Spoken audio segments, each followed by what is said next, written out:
அல்லாஹுவினுடைய அன்பும் அருளும் நபிகள் நாயகம் ஸல்லல்லாஹு அலைஹி வஸல்லம் அவர்களுடைய அன்பும் ஷஃபாஅத்தும் புனிதம் நிறைந்த இந்த மஜ்லிஸிலே குழுமி இருக்கிற நம்மீதும் நம்மை சார்ந்தவர்கள் மீதும் நாம் நேசிப்பவர்களின் மீதும் நம்மை நேசிப்பவர்களின் மீதும் பிரார்த்தனையை கொண்டு வசியத்து செய்தவர்களின் மீதும் என்றென்றும் உண்டாகட்டுமாக என்கிற நல்ல பிரார்த்தனையோடும் இதை செவிமடுத்துக் கொண்டிருக்கக்கூடிய சகோதர சமுதாயத்தவர்களான இந்து கிறிஸ்தவ சகோதர சகோதரிகளுக்கு இஸ்லாத்தினுடைய அன்பையும் வாழ்த்துக்களையும் பரிமாறிக் கொண்டவனாகவும் இந்த உரையை ஆரம்பம் செய்கிறேன்.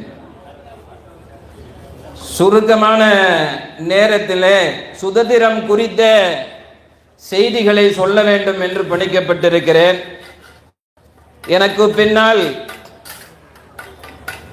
தமிழகத்தினுடைய தலை சிறந்த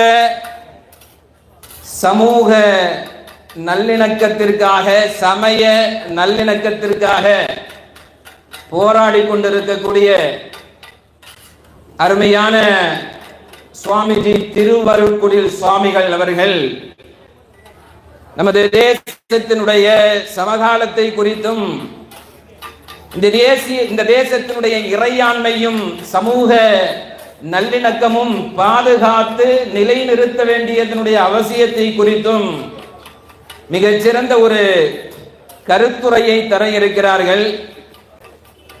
தொடர்ந்து சதீதுத்தீன் பாக்கவி ஹசரத் அவர்கள் பேருரை நிகழ்த்த இருக்கிறார்கள். அல்லாஹு ரப்புல் இஸ்ஸத் இந்த நிகழ்ச்சி முழுமையாக மிகச்சிறப்பாக நடந்து எந்த நோக்கத்திற்காக 3 மாத காலங்களாக உலமாக்களும் நிர்வாக பெருமக்களும் சமுதாய பெரியவர்களும் மாணவ கண்மணிகளும் இணைந்து உழைத்தார்களோ அந்த உழைப்பினுடைய ரிசல்ட்டை பலனை அடைந்து இந்த தேசம் சுதந்திரமாக சமூக நல்லிணக்கத்தோடு மார்க்கப்பற்றோடு கியாமத்து நாள் வரையிலும் நிலைநிறுத்துவதற்குரிய காரண கர்த்தாக்களாக எல்லாம் அல்ல அல்லாஹ் நம் அனைவர்களையும் ஆக்கி அருள் புரிவானாக. என்ன சலாத்துக்கும் பதில் சொல்ல மாட்டேங்கிறீங்க, ஆமீனும் சொல்ல மாட்டேங்கிறீங்களா? என்ன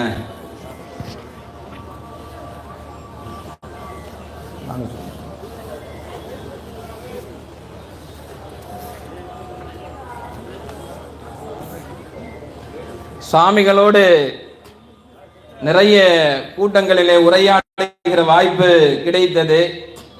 பொதுவா நமக்கு காவினா பயம். ஆனால்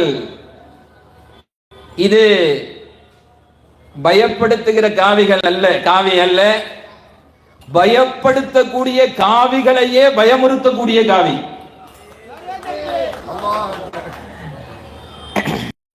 நம்ம கூட யோசிப்போம் சில விஷயங்களை சொல்றதுக்கு. ஆனால் தன்னையே அர்ப்பணித்து யதார்த்தமான இந்து சமயம் எதை போதிக்கிறதோ அந்த சமூக நல்லிணக்கத்தை தனக்கு ஏற்படுகிற பல்வேறு விமர்சனங்களை தாண்டி, எச்சரிக்கைகளை தாண்டி, அச்சுறுத்தல்களை தாண்டி இந்த தேசத்தில் இந்துக்களும் முஸ்லிம்களும் கிறிஸ்தவர்களும் இணக்கமாக மிகச்சிறந்த இந்தியாவாக இந்த இந்தியாவை உருவாக்கி வாழ வேண்டும் என்பதற்காக தன்னுடைய முழு நேரத்தையும் அர்ப்பணித்து சேவை செய்து கொண்டிருக்கக்கூடிய திருவருட்குடில் சாமிகள் அவர்களுடைய ஆயுளுக்கும் ஆரோக்கியத்திற்கும் நாம் துஆ செய்ய கடமைப்பட்டிருக்கிறோம். எல்லாம் அல்ல அல்லாஹ் அவர்களுடைய ஆயுளிலும் ஆரோக்கியத்திலும் பரக்கத் செய்வானாக.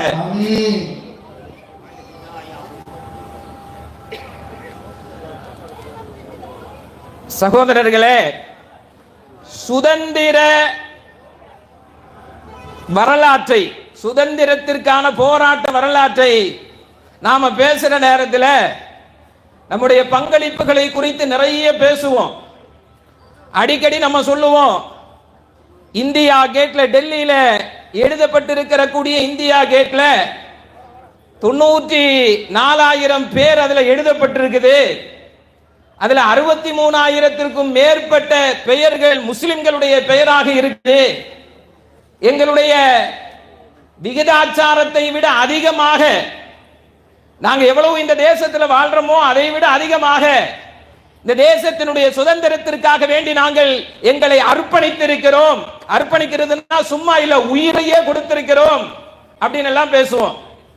ஏன் முஸ்லிம் சமூகம் அவர்கள் வாழ்ந்து கொண்டிருக்கிற தேசத்தினுடைய சதவிகிதத்தை விட அதிகமாக இந்த தேசத்தினுடைய விடுதலைக்காக வேண்டி உயிரை கொடுத்திருக்கிறது அப்படின்னு சொன்னா, எங்களுக்கு இந்த மார்க்கம் சொல்லுது.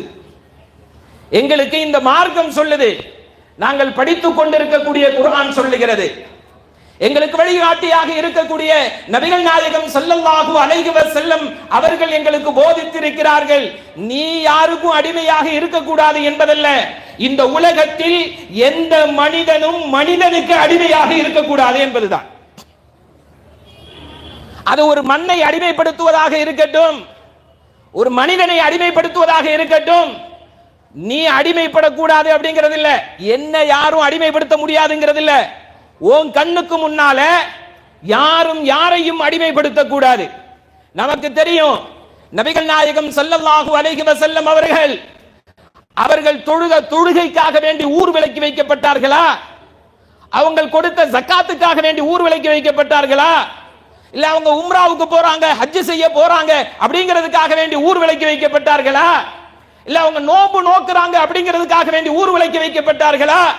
3 ஆண்டு காலங்கள் இப்ப பாக்குறோமே பலஸ்தீன்ல, உலகமே பலஸ்தீன மக்களுக்காக வேண்டி குரல் கொடுக்கக்கூடிய ஒரு சூழல் இருக்குது. பலஸ்தீனத்தினுடைய குழந்தைகள், பெண்கள், தாய்மார்கள் உட்பட 6 மாதங்களாக உணவும் நீரும் மருத்துவமும் இல்லாமல் எலும்பும் தோளுமாக மடிந்து போய் கொண்டிருக்கிறார்களே. இந்த காட்சியை பார்த்து ஐரோப்பாவில் வாழ்ந்து கொண்டிருக்கக்கூடிய நாத்திகர்களுக்கும் கிறிஸ்தவர்களுக்கும் கூட இரக்கம் வருகிறது என்று சொன்னால், இதே மாதிரி 3 ஆண்டு காலங்கள் 3 வருஷம் நபிகள் நாயகம் ஸல்லல்லாஹு அலைஹி வஸல்லம் அவர்களுடைய குடும்பத்தின் மீது பொருளாதார தடை விதிக்கப்பட்டு உணவோ நீரோ உறைவிடமோ இல்லாமல் ஒதுக்கி வைக்கப்பட்டார்களே. என்ன காரணத்திற்காக? இப்போ நாம எல்லாம் மதுரையில வாழ்ந்துட்டு இருக்கிறோம். மதுரையில் இணக்கமாக வாழ்ந்து கொண்டிருக்கிறோம், மிக நெருக்கமாக வாழ்ந்து கொண்டிருக்கிறோம்.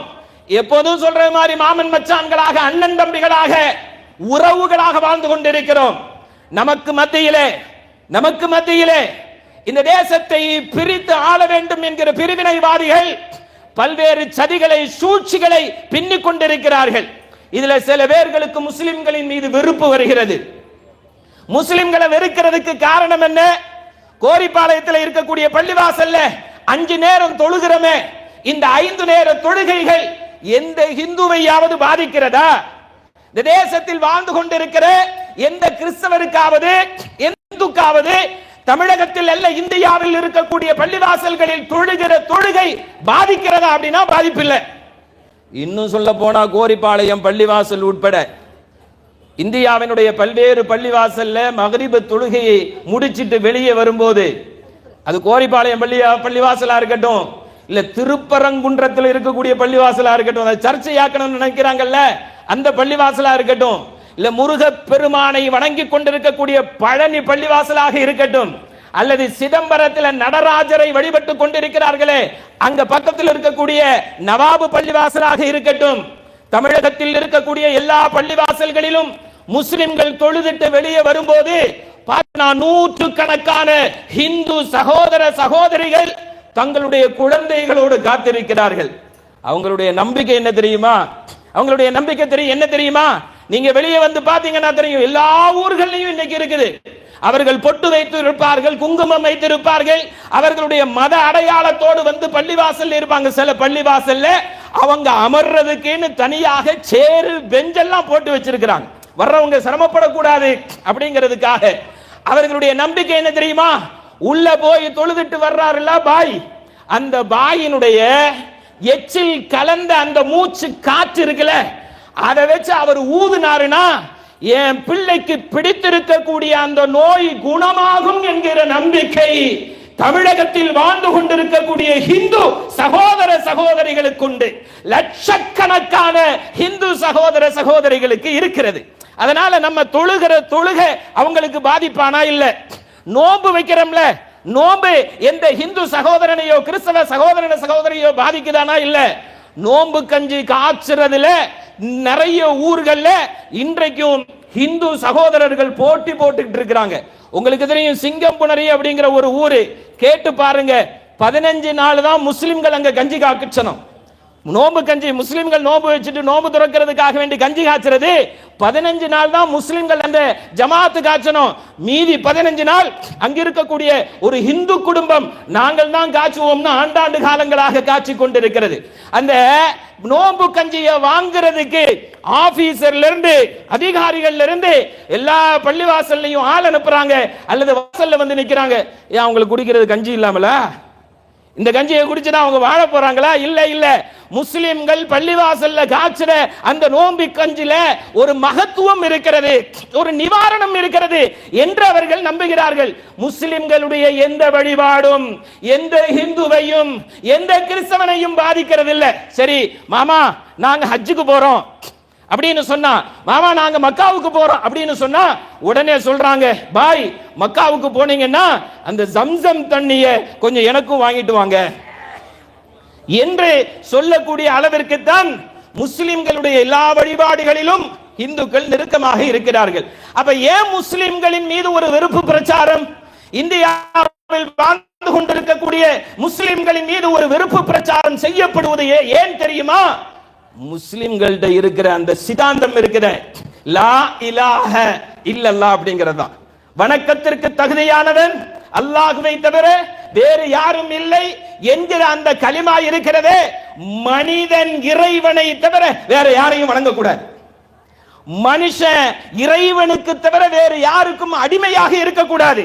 அது மதத்தின் பெயரிலோ மொழியின் பெயரிலோ இனத்தின் பெயரிலோ நிறத்தின் பெயரிலோ. நபிகள் நாயகம் ஸல்லல்லாஹு அலைஹி வஸல்லம் அவர்கள் ஹஜ்ஜத்துல் விதாவில் அதைத்தான சொன்னாங்க. இங்க யாருக்கும் மனிதர்களில் யாருக்கும் யாரை விடவும் எந்த சிறப்பும் கிடையாது, எல்லாரும் சமம் அப்படின்னு சொல்றோம்ல, இதுதான் இங்க இடிக்குது. இது யாரை பாதிக்குது அப்படின்னு சொன்னா, யாரை பாதிக்குதுன்னு சொன்னா, இந்துக்கள்ல சில பேரை அடிமையாக்க வேண்டும் என்று நினைக்கிறார்களே அதை பாதிக்குது. இது நம்மளை பாதிக்காது. நாம அல்லாஹ்வை தவிர வேற யாருக்கும் அடிமை இல்லை அப்படிங்கறத டிக்ளேர் பண்ணிட்டோம். ஆனால் சில பேரை அடிமைப்படுத்த வேண்டும் என்று முயற்சித்துக் கொண்டிருக்கிறார்களே, அவர்களை இவர்கள் இருந்தால் அடிமைப்படுத்த முடியாதுங்கிற ஒரு காரணத்திற்காக வேண்டித்தான் முஸ்லிம்களை எதிரிகளாக சித்தரித்துக் கொண்டிருக்கிறார்கள். இந்த கான்செப்ட்ல தான் நபிகள் நாயகம் ஸல்லல்லாஹு அலைஹி வஸல்லம் அவங்கள்ட்ட வந்து பேசினாங்க.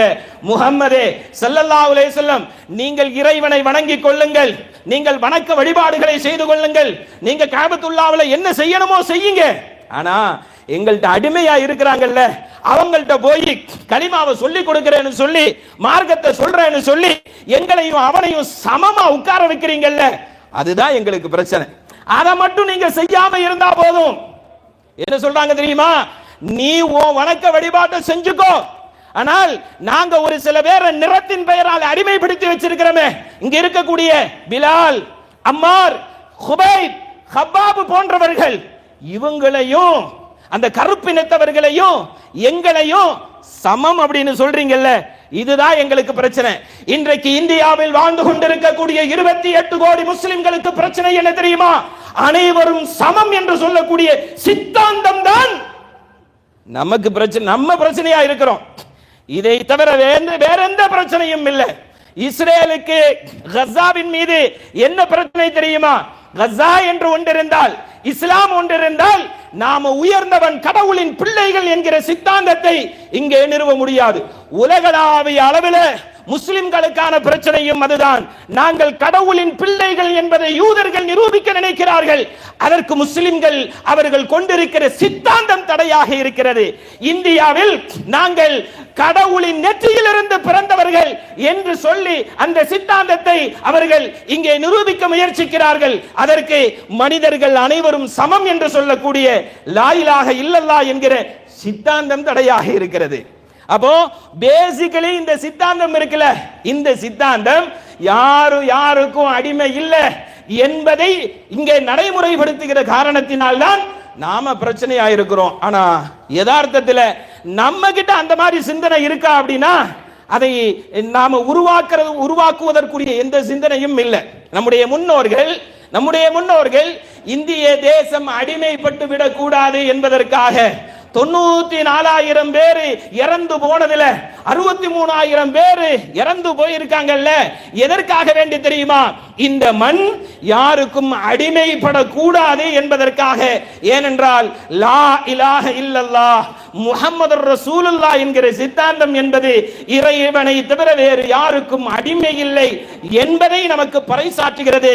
அந்த அடிப்படையில் நம்முடைய மண் பாதுகாக்கப்பட வேண்டும் என்பதோடு இந்த மார்க்கம் அதை சொல்கிறது என்கிற காரணத்தினால் ஒரு சுதந்திர வேட்கை இயற்கையாகவே இயல்பாகவே முஸ்லிம்களுடைய உள்ளத்துல ஆழமாக பதிஞ்சிருந்துச்சு. அது இன்னும் தொடர்ந்து கொண்டிருக்கிறது. இன்ஷா அல்லாஹ் இன்னும் தொடர வேண்டும். அடுத்த தலைமுறையும் கூட இந்த மண்ணில் யாரும் யாரையும் அடிமைப்படுத்தி விடக்கூடாது. நமக்கு தெரியும், நபிகள் நாயகம் ஸல்லல்லாஹு அலைஹி வஸல்லம் அவர்களுக்கு மக்காவில மிகப்பெரிய நெருக்கடி இருக்கத்தான் செஞ்சது. அவங்களுடைய மார்க்கத்தை அங்க சொல்ல முடியல. ஆனால் மதீனாவில் அப்பதான் ஆட்சி கிடைக்குது. அந்த ஆட்சியில அதிகாரத்தில் உட்கார்ந்துட்டு தனக்கான உறவுகளை அல்லது தனக்கான செல்வாக்கை தனக்கான வளங்களை உருவாக்கி இருக்கலாம். மதீனாவுக்கு வந்த உடனே சுற்றி இருக்கக்கூடிய பாரசீக ரோம பேரரசுகளுக்கு கடிதம் எழுதினார்கள். என்ன எழுதினாங்க தெரியுமா? அந்த கடிதத்தில் அந்த தூதுவ செய்தியை கொண்டு போய் இருக்கக்கூடிய ரிபை இப்னு ஆமிர் ரலியல்லாஹு தஆலா அன்ஹு அவர் போறாரு, ரோம பேரரசனுடைய இளவரசர்கிட்ட போறாரு. அப்ப அவங்க கேட்கிறாங்க, நீங்க யாருன்னு கேட்கிறாங்க. என் அருமை இஸ்லாமிய சமுதாயமே, நீங்க யாரு அப்படின்னு கேட்டா நம்ம இன்னைக்கு என்ன சொல்லுவோம்? நாங்கள் யார் இந்தியாவில், நாங்கள் என்ன செய்து கொண்டிருக்கிறோம் இந்தியாவில்? இந்தியாவினுடைய சமகால சூழல் என்ன தெரியுமா? தற்கால சூழல் என்ன தெரியுமா? 1982 இருந்து தெருவில் நின்று போராடி கொண்டிருக்கிறோம். 1980களில் ஷாபானு வழக்குன்னு ஒன்று இருந்துச்சு. அதற்காக வேண்டிய உலமாக்களும் நிர்வாக பெருமக்களும் சமுதாய பெரியவர்களும் சமுதாயத்தினுடைய இளைஞர்களும் தெருவில் நின்று போராட ஆரம்பிச்சோம். எங்களுடைய ஷரியத்திலே கை வைக்க கூடாதுன்னு அப்ப ஆரம்பிச்ச போராட்டம் தொடர்ந்து பாபரி மஸ்ஜிதுக்காக போராடினோம். அடுத்து முத்தலாக்குக்காக வேண்டி போராடினோம். அடுத்து சிஏஏ என்ஆர்சி என்பிஆருக்காக போராடினோம். இப்போ வக்ஃப் திருத்த சட்டத்திற்கு எதிராக போராடி கொண்டிருக்கிறோம். அடுத்து ஒரு பொது சிவில் சட்டம் வரலாம், அதற்கு எதிராக போராடி கொண்டிருப்போம். 80களில் ஆரம்பிச்ச போராட்டம் 2025 வரைக்கும் தொடர்ந்து கொண்டே இருக்கிறது. நம்ம தாதா பாட்டன் போராடினாரு, நம்ம அத்தா போராடினாரு, நம்ம போராடுறோம். சரி, நம்முடைய பிள்ளைகளுடைய காலத்திலேயாவது அவனாவது போராடாம இந்த இந்தியாவில் நிம்மதியா வாழ முடியுமான்னு கேட்டா எந்த கேரண்டியும் கிடையாது. அதுக்கு காரணம் என்ன தெரியுமா? ரிபை இப்னு ஆமிர் ரோம பேரரசனுடைய இளவரசன் கேட்கிறார், நீங்கள் யார், எதற்காக வேண்டி வந்திருக்கிறீர்கள்? அவர் என்ன சொன்னார் தெரியுமா? நஹ்னு கௌமுன், நாங்கள் ஒரு கூட்டம். இப்தஅஸனல்லாஹ், அல்லாஹ் எங்களை தேர்ந்தெடுத்து அனுப்பி இருக்கிறான். அல்லாஹ் எங்களை தேர்ந்தெடுத்து அனுப்பி இருக்கிறான். லினுக்ரிஜல் இபாத மின் இபாதத்தில் இபாதி இலா இபாதத்தி ரப்பில் இபாத். லினுக்ரிஜல் இபாத, அடியார்களை விடுவிப்பதற்காக வேண்டி, இறைவனுடைய அடியார்களை விடுவிப்பதற்காக வேண்டி மனிதனை வணங்குவதிலிருந்து மனிதன் இறைவனை வணங்க வேண்டும் என்கிற சித்தாந்தத்தை நோக்கி மனித குலத்திற்கு விடுதலை பெற்று தருவதற்காக வேண்டித்தான் இறைவன் எங்களை அனுப்பி இருக்கிறான். அப்போ உலகத்தில் வாழ்ற அத்துணை மனிதர்களுக்கும் விடுதலை வாங்கி கொடுக்க வேண்டிய நாம கிட்டத்தட்ட ஒரு 3 தலைமுறையா நம்முடைய உரிமைக்காக வேண்டி போராடிட்டு இருக்கிறோம். எப்படி? ஒட்டுமொத்த உலகத்திற்கும் நபிகள் நாயகம் ஸல்லல்லாஹு அலைஹி வஸல்லம் அவர்கள் சரியாக மதீனாவில் கால் பதிக்கவே இல்லை. சுற்றிலும் நிறைய பிரச்சனைகள், யூதர்களின் பிரச்சனைகள், மக்காவாசிகளுடைய பிரச்சனைகள், சுற்றி இருக்கக்கூடிய கோத்திரங்களின் பிரச்சனைகள். நம்ம என்ன செய்வோம் தெரியுமா? இப்ப இருக்கிற இந்த சமகால பிரச்சனைகள்ல நாம கவனம் செலுத்துவோம், அது பின்னால பாத்துக்கலாம்னு சொல்லுவோம்ல. இந்த காலத்தில் தான் ரோம பேரரசுக்கு கடிதம் எழுதி அவங்க சொல்றாங்க, நாங்க கேட்கறது என்ன தெரியுமா? ஒன்னு இந்த கலிமாவை நீ ஏத்துக்கோ, ஒன்னு இந்த சித்தாந்தத்துக்கு நீ வந்துரு, இல்லனா ஓ நாட்டுல மனுஷனுக்கு சேவை செய்யக்கூடிய அளவிற்கு அடிமைப்படுத்தி வச்சிருக்கிறிய அந்த மக்களை எல்லாம் நீ விடுவிச்சிரு. தன்னோடு இருக்கக்கூடிய தோழர்களுக்கு முழுமையான விடுதலை கிடைப்பதற்கு முன்னால் ரோம பேரரசுக்கு கீழே வாழ்ந்து கொண்டிருக்கக்கூடிய அங்கிருக்கக்கூடிய கிறிஸ்தவர்களுக்காக வேண்டி விடுதலை போராட்டத்தை துவக்கினார்கள் அஷ்ரஃபுல் கல்கி முஹம்மது முஸ்தபா ஸல்லல்லாஹு அலைஹி வஸல்லம். இந்த வரலாற்றை எல்லாம் படிச்சதுனாலதான் முஸ்லிம்களுடைய ரத்தத்திலே ஹதீஸை படிக்கிற பொழுது, குர்ஆனை ஓதுகிற பொழுது, இந்த தேசத்தில் முஸ்லிம்கள் அடிமைப்படுத்துவதல்ல, இந்த தேசத்தில் ஒடுக்கப்பட்டவர்களாக, பிற்படுத்தப்பட்டவர்களாக, ஷெட்யூல் கிளாஸ்களாக, பிறப்பின் அடிப்படையில், நிறத்தின் அடிப்படையில், வர்ணாசிரமத்தின் அடிப்படையில் யாரும் யாரையும் அடிமைப்படுத்த கூடாது என்பதற்காக வேண்டித்தான் தொடர்ந்து நம்முடைய முன்னோர்கள் போராடினார்கள். அந்த போராட்டத்தினுடைய வெளிப்பாடுதான் சுதந்திர போராட்டத்தில் முஸ்லிம்களின் எண்ணிக்கை அதிகமாக இருந்ததற்கு காரணம் அப்படிங்கறத நம்ம புரிஞ்சுக்கணும். மற்ற எல்லாவங்களுக்கும் மண்ணை பாதுகாப்பது, மற்ற எல்லாவங்களுக்கும் தன்னுடைய தேசத்தை பாதுகாப்பது, நமக்கு அதைவிட முக்கியமான ஒரு கடமை என்ன தெரியுமா? இந்த மார்க்கம் சொல்லுது மனிதனை பாதுகாக்க வேண்டும் என்று. ஆனா அந்த கான்செப்டில் இருந்து கொஞ்சம் கொஞ்சமாக விலகி எல்லாம் அதை சரியாக உள்வாங்கிக் கொள்ளாததனுடைய விளைவு இப்போ நம்மளை பாதுகாக்கிறதுக்கு நம்ம அவங்கள்ட்ட போக வேண்டியிருக்கு. நம்ம சூழ்நிலை எப்படி மாறிடுச்சு தெரியுமா? எங்களுக்கு நீதி கேட்டு தாருங்கள் என்று நம்ம யாருக்கு விடுதலை வாங்கி கொடுத்தோமோ, நம்ம யாருக்கு விடுதலை வாங்கி கொடுக்கணுமோ அவங்கள்ட்ட போய் சொல்றோம், எங்க நீங்க எங்களுக்கு நீதி பெற்று தாருங்கள். இந்த சூழ்நிலையில் இருந்த இந்த சமுதாயம் மாற வேண்டும் என்பதற்காக வேண்டித்தான் இந்த முப்பெரும் விழாவில் 79வது சுதந்திர தினத்தை கொண்டாட இருக்கிற இந்த நேரத்தில் இந்த சுதந்திர வேட்கை எங்கிருந்து துவங்கியது, இது எங்கே போய் முடிய வேண்டும் என்பதை சமகாலத்தினுடைய மக்களுக்கும் அடுத்த தலைமுறைக்கும் கொண்டு போய் சேர்க்க வேண்டும் என்கிற அடிப்படையில் தான் இப்படி ஒரு தலைப்பை இங்கே தந்திருக்கிறார்கள்.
இன்ஷா அல்லாஹ் இந்த நிகழ்வு முடிந்ததற்கு பின்னால் நமது அருகாமையில் இருக்கக்கூடிய மேலக்கார ஜமாத் பள்ளிவாசலில் உஷாவுடைய ஜமாத் நடைபெறும். அனைவரும் கலந்து கொள்ளும். இந்த சுதந்திரத்திற்கான போராடக்கூடிய அந்த வீரியம் என்பது இந்த மார்க்கத்தை படித்த அடிப்படையில் தெரிந்து கொண்ட ஒவ்வொரு பெரியவர்கள், ஒவ்வொரு தாய்மார்கள், ஒவ்வொரு குழந்தைகளுடைய உள்ளத்திலும் ஆழமாக புதைந்து போயிருந்தது. அந்த அடிப்படையில தான் வரலாற்றில் நம்ம பார்த்திருப்போம். மௌலானா முகமது அலி ஜௌஹர் இந்த சுதந்திர போராட்டத்தினுடைய வரலாறு படிக்கிற பொழுது நூற்றுக்கணக்கான வரலாறுகள் இருக்கு. ஆனா அதுல எப்பவுமே நமக்கு ஒரு உணர்வு பூர்வமாக நம்முடைய உள்ளங்கள்ல ஆழமாக பதிய வைக்க வேண்டிய நிகழ்வு இது. முகமது அலி ஷவுகத் அலி அலி பிரதேஷ் அப்படின்னு சொல்லுவாங்க. இந்த ரெண்டு பேரும் தாயால் வளர்க்கப்பட்டவங்க. அவங்களுக்கு தகப்பனார் இல்லை. அவங்க தாயார் வீடு வீடாக போய் இந்த துணியை துவைச்சு கொடுத்து 10 பாத்திரம் தேய்ச்சி இப்படிதான் அந்த ரெண்டு பிள்ளைகளையும் வளர்க்கிறார்கள். அந்த ரெண்டு பேரையுமே குர்ஆனை மனனம் செய்வதற்காக மதரசாவுக்கு அனுப்பிட்டாங்க. மதரசாவுக்கு அனுப்பி குர்ஆனை மனனம் செஞ்சு ஓரளவு தப்சீரையும் ஹதீஸையும் படிச்ச உடனே அந்த தாயார் வீடு வீடா போய் வேலை பார்த்துட்டு இந்த ரெண்டு பிள்ளைகளையும் படிக்க வைக்கக்கூடிய அந்த தாயார் சொன்னாங்க, முகமது அலி அவங்கள்ட்ட சொன்னாங்க, எப்பா நீ அல்லாஹ்வினுடைய வேதத்தை படிச்சுட்ட, ரசூலுல்லாஹி ஸல்லல்லாஹு அலைஹி வஸல்லம் அவர்களுடைய ஹதீஸையும் படிச்சுட்ட, இதுக்கப்புறம் நீ ஒரு படிப்பு படிக்கணும். அந்த படிப்பு, அந்த கல்வி இந்த தேசத்திற்காக இருக்கணும். அடிப்படையில் குர்ஆனையும் குர்ஆனுடைய விளக்கத்தையும் படித்ததற்கு பின்னால் இந்த தேசத்திற்காக வேண்டி நீ படிக்கணும்னு சொல்லி அந்த அம்மா தான் கொஞ்சம் கொஞ்சமாக வேலை பார்த்து சேர்த்து வச்சிருக்கிற பழைய ரூபாய் தாள்களை எல்லாம் எடுத்து, சேலையில முடிஞ்சு வச்சிருப்பாங்கல்ல, அதையெல்லாம் எடுத்து மௌலானா முகமது அலி ஜௌஹர் அவர்களை சின்ன வயசுல லண்டனுக்கு படிக்க அனுப்புறாங்க. படிக்க அனுப்பும் போது அந்த அம்மா சொல்லி அனுப்புறாங்க, எப்பா நீ தேசத்துக்காக படிக்க போற, கொஞ்சம் விளங்கிக்கிடுங்க. குர்ஆனை படிக்க வச்சுட்டு ஹதீஸ படிக்க வச்சுட்டு அதுக்கப்புறம் அந்த அம்மா தகப்ப இல்ல, நம்ம தான் வீடு வீடா போய் வேலை செஞ்சு இந்த பிள்ளைகளை பாதுகாக்கிறோம், ஏதாவது படிச்சு சம்பாதிச்சு அல்லது ஒரு இமாமா போய் ஒரு தரிசுக்கு போய் என் கஷ்டத்தை போக்கணும் அப்படிலாம் சொல்லல. அடுத்து நீ படிக்க வேண்டிய படிப்பு என்ன தெரியுமா? இந்த தேசத்திற்கான கல்வியை படிக்கணும்னு சொல்லி அனுப்புறாங்க. போகும்போது சொல்லி அனுப்புறாங்க, ஏப்பா லண்டன் வேற மாதிரி இருக்கும், அங்க இருக்கிற கலாச்சாரம் வேற மாதிரி இருக்கும், அங்க இருக்கிற கிளைமேட் வேற மாதிரி இருக்கும், எந்த காரணத்தை கொண்டும் அங்க கஷ்டமா இருக்கு அப்படிங்கிறதுனால நீ திரும்பி வந்துடக்கூடாது. அங்க இருக்கக்கூடிய பல்வேறு கலாச்சாரங்கள் ஒன்னு வழிகெடுத்துறவும் கூடாது. உன்னை நான் படிக்க அனுப்புறது, இந்த அம்மா உன்னை அனுப்புறது எதுக்கு தெரியுமா? இந்த தேசத்தை விடுவிப்பதற்காக வேண்டி போராடக்கூடியவர்களுடைய பெயர்ல ஓம் பேரும் இருக்கணும் அப்படிங்கிறதுக்காக வேண்டி படிக்க அனுப்புறேன்னு சொல்லி ஒரு பழைய சேலையினுடைய ஒரு துண்டு துணிய கையில கொடுத்துட்டு சொன்னாங்க, உனக்கு அப்படி ஏதாவது அங்க சிரமமா இருந்துச்சுன்னு சொன்னா உன் பெட்டியில இந்த துணியை வச்சுக்கோ, இந்த அம்மாவினுடைய இந்த கிழிஞ்ச சேலையினுடைய துணியை வச்சுக்கோ, இந்த துணியில நான் உன்னை உங்க அத்தா விட்டுட்டு போனதுக்கு அப்புறம், மௌத்தா போனதுக்கு அப்புறம் உன்னை வளர்க்கறதுக்காக வேண்டி நான் முயற்சித்த அந்த முயற்சியில எவ்வளவோ இழப்புகள் இருக்கு, எவ்வளவோ வேதனைகள் இருக்கு, எவ்வளவோ சங்கடங்கள் இருக்கு. அப்படியெல்லாம் நான் கஷ்டம் வரும்போது, சங்கடம் வரும்போது என் கண்ணீரை இந்த துணியில நான் தொடச்சிருக்கேன். உங்க அம்மாவினுடைய கண்களில் இருந்து வரக்கூடிய கண்ணீரை துடைத்த இந்த துணியை எடுத்து நீ கொஞ்சம் நுகர்ந்து பார்த்துக்கொள், மோந்து பார்த்துக்கோ, உங்க அம்மாவினுடைய கஷ்டத்தின் கண்ணீர் உனக்கு ஆறுதலாக இருக்கும். எந்த காரணத்தை கொண்டும் நீ என்ன செய்யக்கூடாது, படிச்சு முடிக்காம வரக்கூடாது. அல்ஹம்துலில்லாஹ் அங்க போனாரு, படிச்சாரு, அந்த வரலாறு எல்லாம் நீண்டது.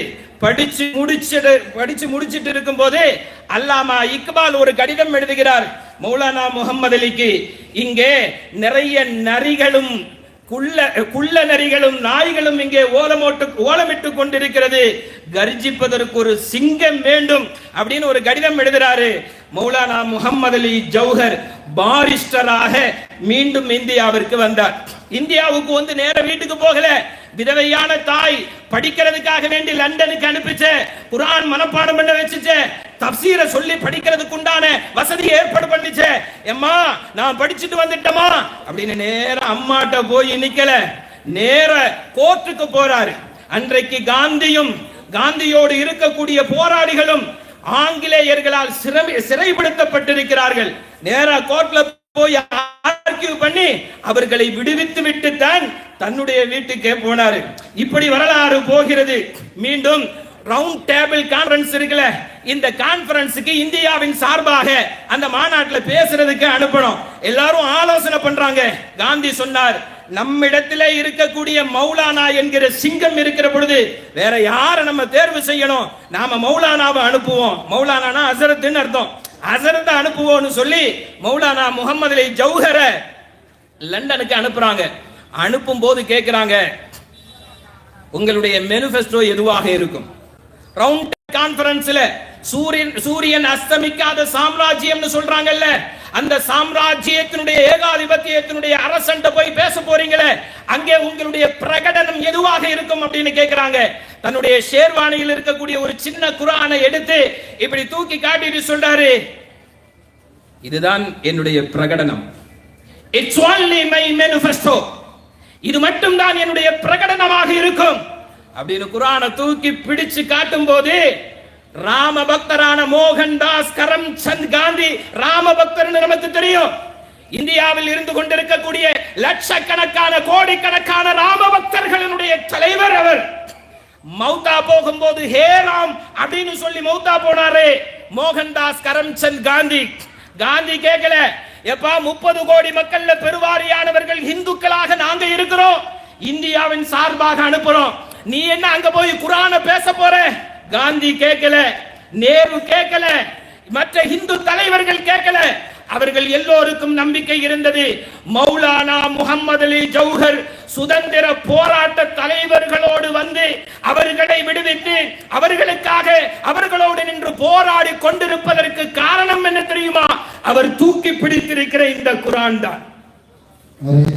அவங்களுக்கு என்ன என்ன என்ன எண்ணம் இருந்துச்சு தெரியுமா? இவர் ஏன் இந்த களத்துக்கு வந்து இவ்வளவு தூரம் போராடுறாரு தெரியுமா? அந்த குர்ஆனை படிச்சதனால தான் அவர் போராடுகிறார். அவர்களுக்கு எல்லோருக்கும் நம்பிக்கை இருந்தது, ஏகாதிபத்தியத்தினுடைய அவர்களுடைய அடிமை சங்கிலியை விடுவிப்பதற்கு அவருடைய கையில் இருக்கிற மனதில் இருக்கிற இந்த குர்ஆன் தான் காரணமாக இருக்கும். ரவுண்ட் டேபிள் கான்ஃபரன்ஸுக்கு போயிட்டாரு. அவர் பேசுறதுக்கு அனுமதி கேட்கிறாரு. ஜார்ஜ் அனுமதி கொடுக்கல. அவர் சொன்னார், கொஞ்ச நேரம் எனக்கு அனுமதி வேணும். அவரு ஒரு 2 நிமிஷம் கொடுத்தாங்க. அவர் சொன்னார், நான் 30 கோடி மக்களின் பிரதிநிதியாக வந்திருக்கிறேன், 1 கோடி மக்களுக்கு 1 நிமிஷம் அப்படிங்கிற அடிப்படையில ஒரு 30 நிமிஷம் வேணும் அப்படின்னு கேட்டாரு. அனுமதிக்கல. இருந்தாலும் பேச ஆரம்பிச்சார். பேச ஆரம்பிக்கிற பொழுது மௌலானா முகமது அலி ஜௌஹர் இந்தியாவினுடைய பாரம்பரியத்தை குறித்து, சமூக நல்லிணக்கத்தை குறித்து எல்லாத்தையும் பேசிட்டு சொன்னாரு. My beloved Prophet Muhammad sallallahu alaihi wasallam said. இங்கதான் ஜார்ஜுக்கு கோபம் வருது. எப்படி இவர் வருவாருன்னு தெரியும். ஏன் தெரியுமா? இவனுடைய மனதினுடைய அடியாளத்திலே பதிந்திருக்கிற குர்ஆனும் சுன்னாவும் தான் இந்த தேசத்தை விடுவிக்க வேண்டும் என்கிற உந்துதலை அவருக்கு ஏற்படுத்துகிறது. இவர்களுடைய வாயிலிருந்து வரக்கூடிய இந்த வார்த்தைகள் தான் முஸ்லிம் சமூகத்தில் பெரிய அளவில் பிரதிபலிக்கிறது. உடனே ஜார்ஜ் சொன்னார், ஸ்டாப் இட், நிறுத்து, இதெல்லாம் இங்க பேசக்கூடாது. நீ பேச வந்தது எதுவோ அதை பேசிட்டு போ. உன் குர்ஆனை, உன் ரசூலுல்லாஹ்வை அதை பத்தி பேசுற இடம் இல்லை. அவர் சொன்னார், அதுவரையிலும் ஹானரபிள் ஜார்ஜ் அப்படின்னு பேசிக் கொண்டிருந்தார். எப்போ இதை நிறுத்துன்னு ஜார்ஜ் சொன்னாரோ உடனே எந்திரிச்சிட்டாரு. அது நமக்கு தெரியும், உடம்பு சரியில்லாத ஒரு சூழ்நிலையில தான் அவர் போயிருந்தாரு. உட்கார்ந்து பேசிக்கிட்டு இருந்தாரு. எப்போ நிறுத்துன்னு சொன்ன உடனே எந்திரிச்சிட்டாரு. ஏந்திச்சிட்டு அந்த டேபிள்ல தட்டிட்டு சொன்னாரு, mister George, if you ask about my nation, firstly, secondly, finally, I am an Indian. If you ask about my religion, firstly, secondly, finally, I am saying I am a Muslim. அப்பதான் சொன்னாரு, George, என்னுடைய தேசத்தை குறித்து கேட்டால் நான் முதலாவதாகவும் இரண்டாவதாகவும் முடிவாகவும் சொல்லுவேன், நான் ஒரு இந்தியன். என்னுடைய மார்க்கத்தை குறித்து கேட்டால் நான் முதலாவதாகவும் இரண்டாவதாகவும் முடிவாகவும் சொல்லுவேன், நான் முஸ்லிம். எனக்கு எப்படி என் தேசம் முக்கியமோ அப்படி என் மார்க்கம் முக்கியம். எனக்கு எப்படி என் மார்க்கம் முக்கியமோ அது என்னுடைய தேசமும் முக்கியம் சொல்லிட்டு தான் சொன்னாரு, சுதந்திரம் கொடுக்காத மண்ணில் இனிமேல் என்னுடைய பிணம் கூட அடங்காது, என்னுடைய ஜனாசா கூட அங்க போகக்கூடாது. இப்படி ஒரு வீரியமான முழக்கத்தை வரலாற்றிலே சூரியன் அஸ்தமிக்காத சாம்ராஜ்யம் என்று சொல்லப்படக்கூடிய 82க்கும் மேற்பட்ட நாடுகளை காலனிகளாக வைத்திருந்த ஜார்ஜுக்கு முன்னால் மௌலானா முகமது அலி ஜௌஹர் அவர்கள் முழங்கியதற்கு பின்னால் தான் இந்தியா அந்த அடிமைத்தனத்தில் இருந்து விடுவிக்கப்பட்டது. எனவே சொல்கிறோம், குர்ஆனும் சுன்னாவும் நமக்கு இந்த சுதந்திர வேட்கையை நம்முடைய நாடி நரம்புகளிலே ஊறச் செய்திருக்கிறது. அதன் அடிப்படையில் தான் சுதந்திர இந்தியாவினுடைய அந்த போராட்ட வரலாற்றில் முஸ்லிம்கள் பெரும்பான்மையாக தங்களுடைய பங்களிப்பை கொடுத்ததற்கு காரணமாக இருந்தது. இன்ஷா அல்லாஹ் அந்த வீரியம் தொடரட்டும். இந்த மண்ணில் யாரும் யாரையும் அடிமைப்படுத்தக்கூடிய ஒரு சூழலுக்கு குர்ஆனையும் ஹதீஸையும் சுமந்து நிற்கிற முஸ்லிம்களான நாம் ஒருபோதும் இடம் கொடுக்க கூடாது. எல்லாம் வல்ல அல்லாஹ் இந்த இந்திய தேசத்தை சமூக நல்லிணக்கத்தோடும் சமய நல்லிணக்கத்தோடும் இந்தியாவினுடைய இறையாண்மையை பாதுகாத்துக் கொண்டு கியாமத் நாள் வரையிலும் ஒரு ஜனநாயக நாடாக இந்த தேசம் இருப்பதற்கு எல்லாம் வல்ல அல்லாஹ் தௌஃபீக் செய்து தந்தருள் புரிவானாக என்கிற நல்ல பிரார்த்தனையோடு முடித்துக் கொள்கிறேன். வாஹிர் தஅவானா அல்ஹம்துலில்லாஹி ரப்பில் ஆலமீன். அஸ்ஸலாமு அலைக்கும் வரஹ்மத்துல்லாஹி வபரகாத்துஹு. ஜஸாக்குமுல்லாஹ் ஹைர். அல்லாஹ் ஹஸரத் அவர்களுக்கு எல்லா விதமான நலன்களையும் நற்பாக்கியங்களையும் அல்லாஹ் தந்திருவானாக. ஆமீன். ஆனா மன்னிக்கவும், பேச்சாளர்களுக்கு நேரம் கொடுக்க முடியல. அதனால கொஞ்சம் ஹஸரத் எப்பயும் நீண்ட நேரம் உணர்ச்சி மிக்க உரை பேசுவாங்க, அதனால கொஞ்சம் கொடுக்க முடியல, மன்னிக்கவும். அடுத்தபடியாக நமது சாதிகள் பேரவையினுடைய தலைவர் சுசா அஹமது சாதி அவர்களுக்கு நமது ஐயா திருவடிக்குடில் சுவாமிகள் அவர்கள் பொன்னாடை போட்டி கௌரவிப்பார்கள். கிராத் ஓதிய எம் காதர் ஹுசேன் யூசுஃபி சாதிகள் பேரவையினுடைய தலைவர் இசாத் சாதி அவர்கள் பொன்னாடை போட்டி கௌரவிக்கப்படுகிறார். போட்டாடுங்க. முஸ்லிம் மேலக்கார ஜமாத் பள்ளி இமாம் முகமது இசாக் சாதி, இன்ஜினியர் மஸ்தான் அலி அவர்கள் கௌரவிக்கப்படுகிறார்கள். நமது ஜாமியா மஅதனு சஆதா ஜேஎம்எஸ் அரபிக் கல்லூரிக்கு பெரிதும் உதவி செய்து கொண்டிருக்கக்கூடிய சென்னை அஷ்ரஃப் அலி ஹாஜியார் அவர்களுக்கு கௌரவிக்க, நமது பள்ளிவாசல் நமது அரபு கல்லூரியுடைய சிறப்புமிக்க செயலாளர் ஹாஜி ஜஃபருல்லா ஹாஜியார் அவர்களுக்கு பொன்னாடை போர்த்தப்பட்டது. சிவகங்கை மாவட்டத்தினுடைய அரசு காதி முகமது ஃபாரூக் ஆலிம் அவர்களுக்கு கண்ணியப்படுத்தப்படுகிறது. ஹஜரத் மௌலானா எம் முஸ்தபா கமாலுதீன் காசிமி ஹஜரத் முதல்வர் ஜாமியா நாஃபில் உலூம் அரபிக் கல்லூரியினுடைய முதல்வர் அவர்கள் கண்ணியப்படுத்தப்படுகிறார். முஸ்லிம் மேலக்கார ஜமாத் பள்ளிவாசலுடைய தலைவர் எஸ் சாஹுல் ஹமீத் அவர்களுக்கு பொன்னாடை போட்டி கௌரவம். ஹெவன்ஸ் பார்க் ரெஸ்டாரண்டுடைய உரிமையாளர் மௌலானா எஸ் முகமது மீரான் மந்தை ஹசரத் அவர்களுக்கு கௌரவிக்கப்படுகிறது.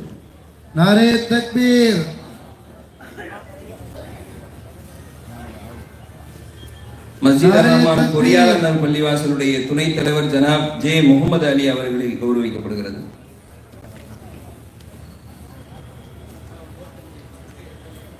மதுரை மாவட்ட ஜமாத் உலமா சபையுடைய கௌரவ தலைவர் மௌலானா எம் அப்துல் ஜப்பார் மும்பை ஹஜரத் அவர்கள் கௌரவிக்கப்படுகிறார்.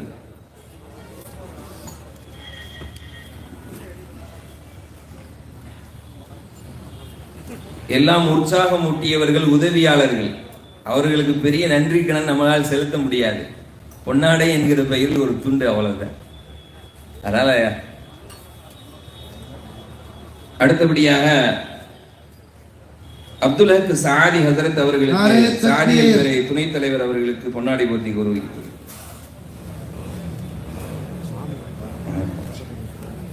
எங்களது ஆசிரியர் பெருந்தகை எஸ் சபூர் மைதீன் மிஸ்பாஹி ஹசரத் அவர்கள் நமது தவத்திரு திருக்குடில் சுவாமிகள் அவர்களுக்கு பொன்னாடை போர்த்தி கௌரவிக்கிறார்கள்.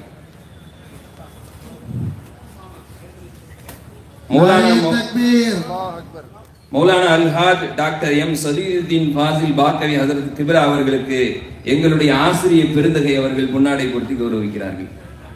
நாரே தக்பீர். இன்ஷா அல்லாஹ் ஆறுதலுடைய பரிசு சில நபர்கள் அந்த சர்டிபிகேட் வாங்காம இருக்கீங்க பிள்ளைங்க, சில நபர்கள் மட்டும் அவங்க பின்னாடி கொடுக்குறாங்க, அதை மட்டும் கொஞ்சம் வாங்கிக்கோங்க. இன்ஷா அல்லாஹ் கொஞ்சம் இடம் கிடக்குது, பின்னாடிலாம் நிக்கிறீங்க, சைடுல உட்காந்துருக்கீங்க, தயவு செய்து வாங்க, முன்னாடி வாங்க, வாங்க, நல்லா இருப்பீங்க. ஏன்னா பேசுவதற்கு நீண்ட தூரத்திலிருந்து வந்திருக்கிறாங்க, முன்னாடி உட்காந்து கேட்டதான். நம்ம முன்படையில் முன்னோக்கி செல்லவர்கள், பின்படையில் இருக்கிறவங்க இல்ல, தயவு செய்து வாங்க. அடுத்து சௌகத் அலி உஸ்மானி ஹதரத் அவர்கள் சொன்னது போன்று காவிகள், சில காவிகளை கண்டு மிரளுகிறோம், சில காவிகளை கண்டு அரவணைக்கிறோம். கட்டி பிடிக்கிற காவி தவத்திரு திருவடிக்குடில் சுவாமிகள், நிறுவனர் சுவாமி ஜோதிமலை இறைப்பணி திருக்கூட்டம் கும்பகோணம் அவர்கள் இப்பொழுது நமக்கு முன்னால் சிறப்புரை ஆற்றுவார்கள்.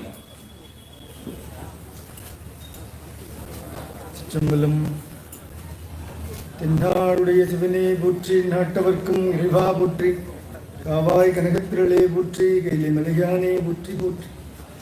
நன்கடம்பனை பெற்றவள் வங்கினன் தென்கடம்பை திருக்கரக் கோயிலான் நன்கடன் அடியேனையும் தாங்குதல் என் கடன் பணி செய்து கிடப்பதே. இல்லமல்ல இறைவனுடைய நல்லூரில் நல்ல அருமையான முறையில் சகாதிர் பேரவை மற்றும் ஜேஎம்எஸ் அரபு கல்லூரியினை நடத்துகிற முப்பெரும் விழா 79வது இந்திய சுதந்திர தின விழா முன்னிட்டு மற்ற மாணவர்களுக்கு பரிசளிப்பு விழா, சமய நல்லிணக்க விழா ஆகிய அருமையான முப்பெரும் விழாவில் மேடையில் அமர்ந்திருக்கிற அன்புக்குரிய சகோதரர்கள், மேடையை நோக்கி இருக்கிற சகோதர சகோதரிகள், பொதுமக்கள், ஊடகங்கள், பாதுகாப்பு வழங்கிக் கொண்டிருக்கிற காவல்துறை நண்பர்கள் மற்றும் இந்த நிகழ்வுக்காக பல்வேறு வகையான இறைவனுடைய திருவடிக்கு தொண்டாற்றுவதாக பல்வேறு பணிகளை செய்து அமர்ந்திருக்கக்கூடிய அன்பர்கள் அத்தனை பேருக்கும் என்னுடைய அன்பான மாலை வணக்கங்களும் இதயபூர்வமான சலாம்களையும் தெரிவித்துக் கொண்டு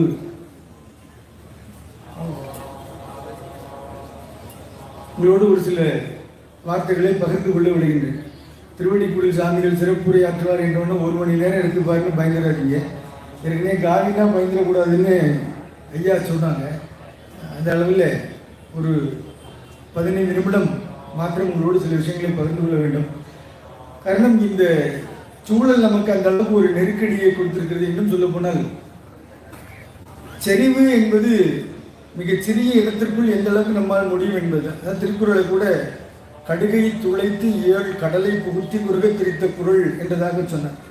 அப்போ குறைந்த நேரமாக இருக்கும்போது அதில் எந்த அளவுக்கு நாம் விஷயத்தை பேச முடியும் என்பதில் நம்முடைய கவனம் குவியும் என்று நான் நம்புகிறேன்.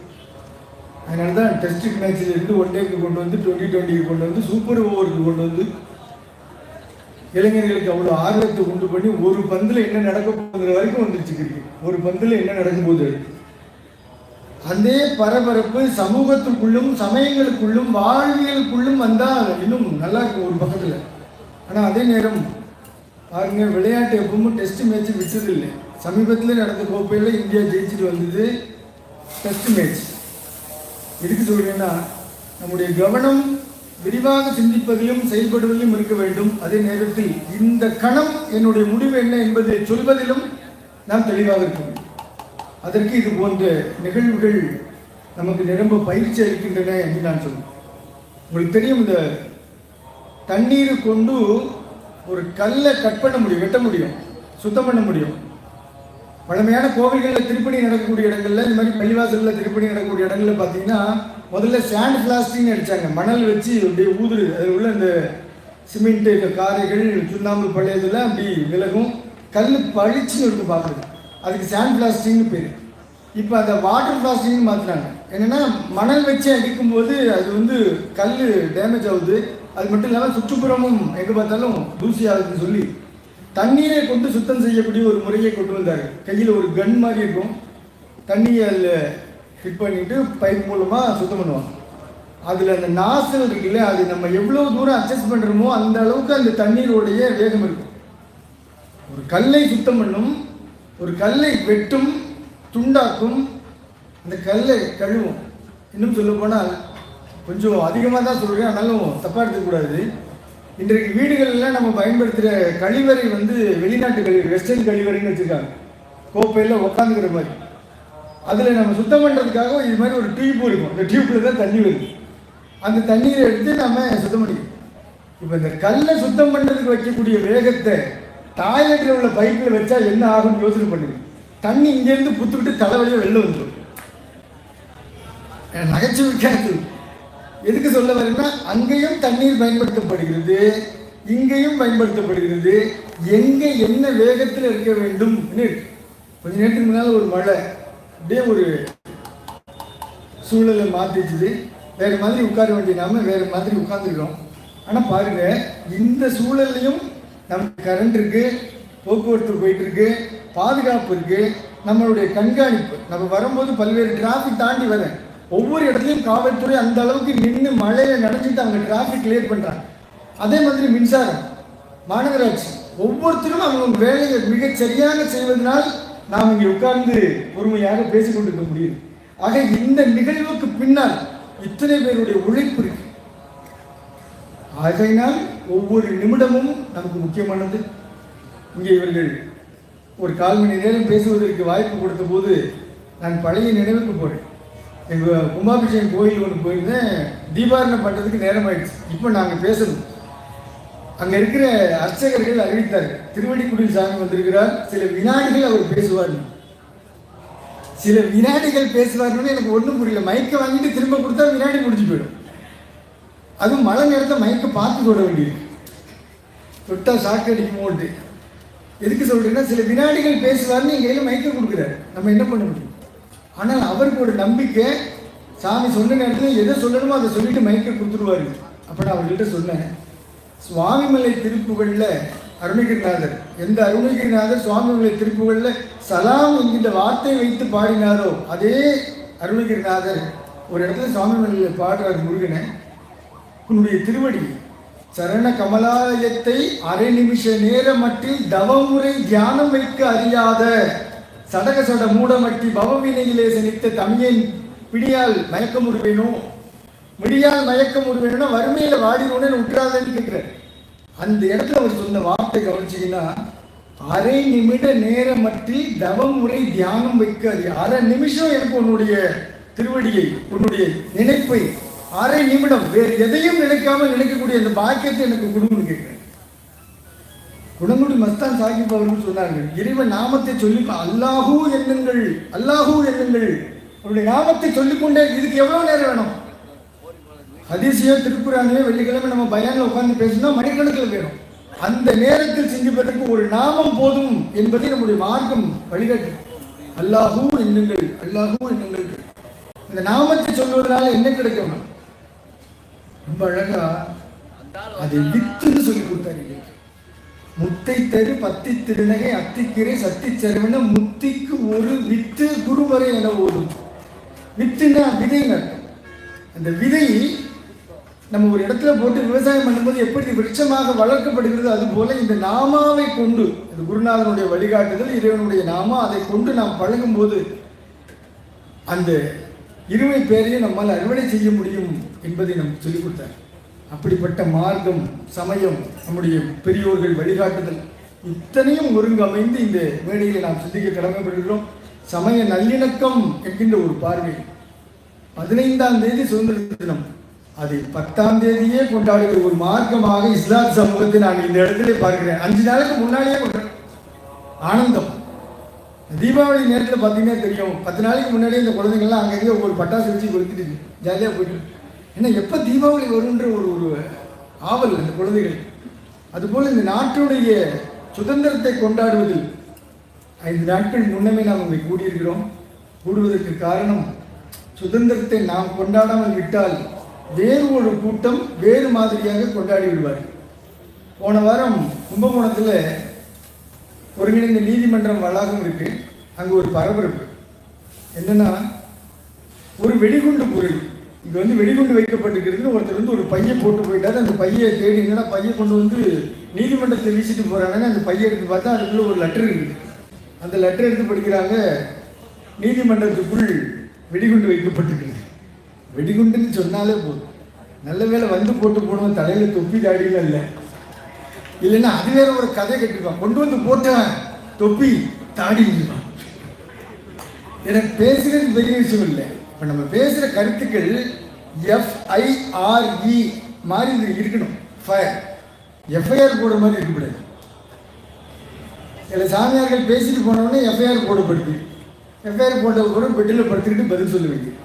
இப்போ நான் 2 சமூகத்துக்கு இடையே மோதலை உண்டு பண்ண வரல, 2 சமூகங்களுக்கு இடையே காதலை உண்டு பண்ணுவதற்காக வந்துக்கிறேன். அரே தக்பீர். இப்போ சொல்லிட்டுனா நாளைக்கு சொல்லுவாங்க சாமி லவ் ஜிகாத் பற்றி பேசினாங்க. என்னெல்லாம் பயப்பட வேண்டியிருக்கு. காவிக்கு பயம் இல்லை, காவிகள் பண்ற அட்டுழியத்துக்கு பயப்பட வேண்டியது. இந்த அளவுக்கு இந்த சமூகத்தை ஒரு திரட்சியாக சமய நல்லிணக்கத்தோடு இந்த அந்த தேசத்தை வளர்த்து வைத்திருக்கிறார்களே, இதை அவர்கள் கெடுத்துக்கூடாது. லெட்டர் போட்டு போனாரா, போலீஸுக்கு போச்சு தகவலும். ஒரு டீம் வந்து தேடுனாங்க, யாரும் அந்த பையன் தேடி கண்டுபிடிச்சி அது புரளின்னு தெரிஞ்சு போச்சு. இந்த பையனை பிடிச்சி கொண்டு வந்து ஏன்டா இப்படி பண்ணேன்னா, அந்த பையன் சொன்னா பாருங்க ஒரு பதில், அதுதான் ஹைலைட்டு. ஏன்டா இப்படி பண்ணேன்னா, பொழுது போல டைம் பாஸ் பண்ண சார்.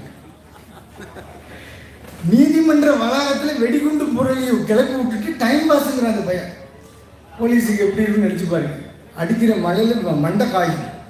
கோயம்புத்தூர் பக்கத்தில் சொல்லுவாங்க மண்டை காய்க்கும் மண்டை காய். அது மாதிரி போலீஸுக்கு மண்டை காய்ச்சல.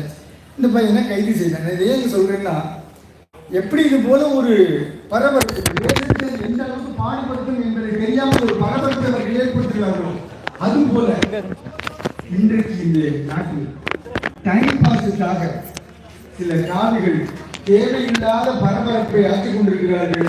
அவர்களுக்கு உச்சந்தலையில் அடித்த மாதிரி ஓங்கி சொல்ல வேண்டிய தேவை நமக்கு இருக்கிறது. நம்ம இங்கே கூடியிருக்கிறோம். ஒருவன் நல்லவர் நாம் ஆற்ற வேண்டிய பணி அதுதான். சமயம் எங்களுக்கு ஒழுங்கை சொல்லி தந்திருக்கிறது, மார்க்கம் எங்களுக்கு ஒற்றுமையை சொல்லி தந்திருக்கிறது. இந்த தேசத்தில் நாம் எப்படி வாழ வேண்டும் இந்த வாழ்க்கையை சொல்லி தந்திருக்கிறது. பாருங்களேன், உங்களுக்கு தெரியும் இன்னைக்கு தமிழ்நாடு அளவில் தெருநாய்களுடைய எண்ணிக்கை பெருகிருச்சு. நான் நிஜமான திருநாய்களை சொல்கிறேன், நீங்கள் வேறு யாரையாவது குறிப்பிட்டு நினச்சிடாதீங்க. குறிப்பாக சொல்கிறேன், தமிழ்நாடு அளவில் எங்கே பார்த்தாலும் நாய் தொல்லை. மதுரையில் கூட கடந்த 2 நாளைக்கு முன்னால் ஒரு சிறுவனையும் ஒரு அம்மாவையும் நாய் கடித்ததுன்னு சொல்லி டிவி நியூஸில் பார்த்தேன். இப்போ எங்கே பார்த்தாலும் நாய் தொல்லை பெருகிட்டு இருக்கு, வெறி நாய். இதை கண்ட்ரோல் பண்ணணும். மாநகராட்சி என்ன பண்ணிட்டு இருக்குன்னு உங்களுக்கு தெரியும். ப்ளூ கிராஸ்னு ஒரு அமைப்பு இருக்குது. 2க்கும் நடுவில் ஒரு சின்ன பிரச்சனை இருக்குது. சமீபத்தில் அரசாங்கம் சொல்லிச்சு, நோய்வாய்ப்பட்ட சில நாய்களை வந்து மனித நேய அடிப்படையில், உயிர் நேய அடிப்படையில், அது வந்து ஒரு மனிதாபிமான அடிப்படையில் கொலை செய்யலாம், தப்பு இல்லை, அது ரொம்ப சிரமப்படுது அப்படின்னு சொல்லி ஒரு ஆணை பிறப்பித்தாங்க. எதுக்கு சொல்ல வருன்னா, இன்றைக்கு இதை கட்டுப்படுத்துவதில் இவ்வளவு சிரமங்கள் இருக்கிறது. நபிகள் நாயகம் ஸல்லல்லாஹு அலைஹி வஸல்லம் அவர்களுடைய ஹதீஸிலே பல இடங்களில் நான் படித்து பார்க்குறேன். இந்த நாய்களை எப்படி கட்டுப்படுத்த வேண்டும் என்பதை 7ஆம் நூற்றாண்டிலேயே பதிவு செய்திருக்கிறார். வேட்டையாடுவதற்கும் உங்களுடைய பாதுகாப்புக்கும் காவல் காப்பதற்கும் அல்லாமல் நாய்களை வளர்க்கக்கூடாது. அப்படி நாய்களை வளர்த்தால் உங்களுடைய நன்மைகளில் 2 தீரா குறைந்து வரும் தினசரின்னு சொல்லி ஹதீஸ் படிக்கிறார். அது என்ன 2 அளவு, ஒரு அளவு சொல்றாங்களே, அது என்ன மரக்கால் அளக்கிறதா கிலோவில் அளக்கிறதா, எப்படி அதை அளக்கிறதுன்னு பார்த்தாக்க 2 கீராக்கள் அப்படிங்கும் போது மலை அளவு அப்படின்னு அதுக்கு விளக்கம் இருக்கு. அப்போ எந்த அளவுக்கு உங்களுக்கு நன்மை குறைந்து போகும் என்பதை அங்கே சொல்லி வச்சிருக்கிறாங்க. ஏன் இப்போ நாய்களை வளர்க்கக்கூடாதுன்னா வளர்க்கலாம், வேட்டையாடுவதற்கு வளர்க்கணும். ஏன்னா அன்றைக்கு இருந்த சமூகம் இப்படி இருந்தது. அதனால வேட்டையாடுவதற்கு நாய்கள் தேவை. வனத்தில் வாழ்ந்தாங்க, காட்டில் வாழ்ந்தாங்க. மதுரையிலேருந்து வரக்கூடிய பதில் அங்கே புதுக்கோட்டையிலேருந்து வரும்போது பார்க்குறேன், காட்டு பாவா தர்கான்னு இடத்து பேரே காட்டு பாவா தர்கா. இன்னைக்கே அந்த இடம் எப்படி இருக்குன்னா அன்றைக்கு எப்படி இருந்தது. அப்போ அந்தந்த இடங்களிலும் ஒருத்தர்கள் இருந்து வழிகாட்டியாக இருந்திருக்கிறார்கள், வழி நடத்தியிருக்கிறார்கள். இதே மாதிரியான இடங்களில் இருக்கும்போது அவர்களுக்கு ஒரு பாதுகாப்பு தேவை இருந்ததுன்னு பார்க்குறேன். அது மட்டும் இல்லாமல் ஒரே ஒரு செய்தி மட்டும், உணவு அருந்தும் போது எப்படி அருந்தணும். சாப்பாடு தட்டில் இருக்கு, 4 பக்கமும் செதறி இருக்குது சாப்பாடு. முன்னாடி இருந்து சாப்பிட்றதா, குழச்சி அடிக்கிறதா, இல்லை நடுவில் ஒரு பண்ணை பிடிச்சி சாம்பாரை விடுங்கன்னு சொல்கிறதா, இதுக்கு ஒரு வழிகாட்டுது பாருங்க. முன்னாடி இருந்து சாப்பிடுங்க. அதை போட்டு குழப்பாதீங்க. அந்த கரையிலேருந்து கொஞ்சம் கொஞ்சமாக சாப்பிட ஆரம்பிங்க. அருமையான ஒரு வழிகாட்டுதல். ஒரு இடத்துல நபிகள் நாயகம் ஸல்லல்லாஹு அலைஹி வஸல்லம் அவர்கள் உணவருந்தும் போது கையில் அப்படி தொலைவுறாங்களாம். பக்கத்தில் உட்காந்து கவனிக்கிறாங்க. எதை தொலைவுறாங்கன்னா சொரக்காவை தொலைவுறாங்க. சொரக்காய் கறி, சொரக்காயை தொலைவினார்கள். அவர்கள் சுரக்காயை விரும்பி சாப்பிட்டார்கள். நான் அந்த சுரக்காயை எடுத்து முன்னாடி வச்சேன் அப்படின்னு பதில். நீங்கள் இந்து மதத்தை எடுத்துக்கிட்டிங்கன்னா, சைவ சமயத்தை எடுத்துக்கிட்டிங்கன்னா, கஞ்சனூர்னு ஒரு கோவில் இருக்கு கும்பகோணம் பக்கத்தில். அந்த கஞ்சனூருடைய புராணத்தில் இந்த சுரக்காய் வரலாறு இருக்கு.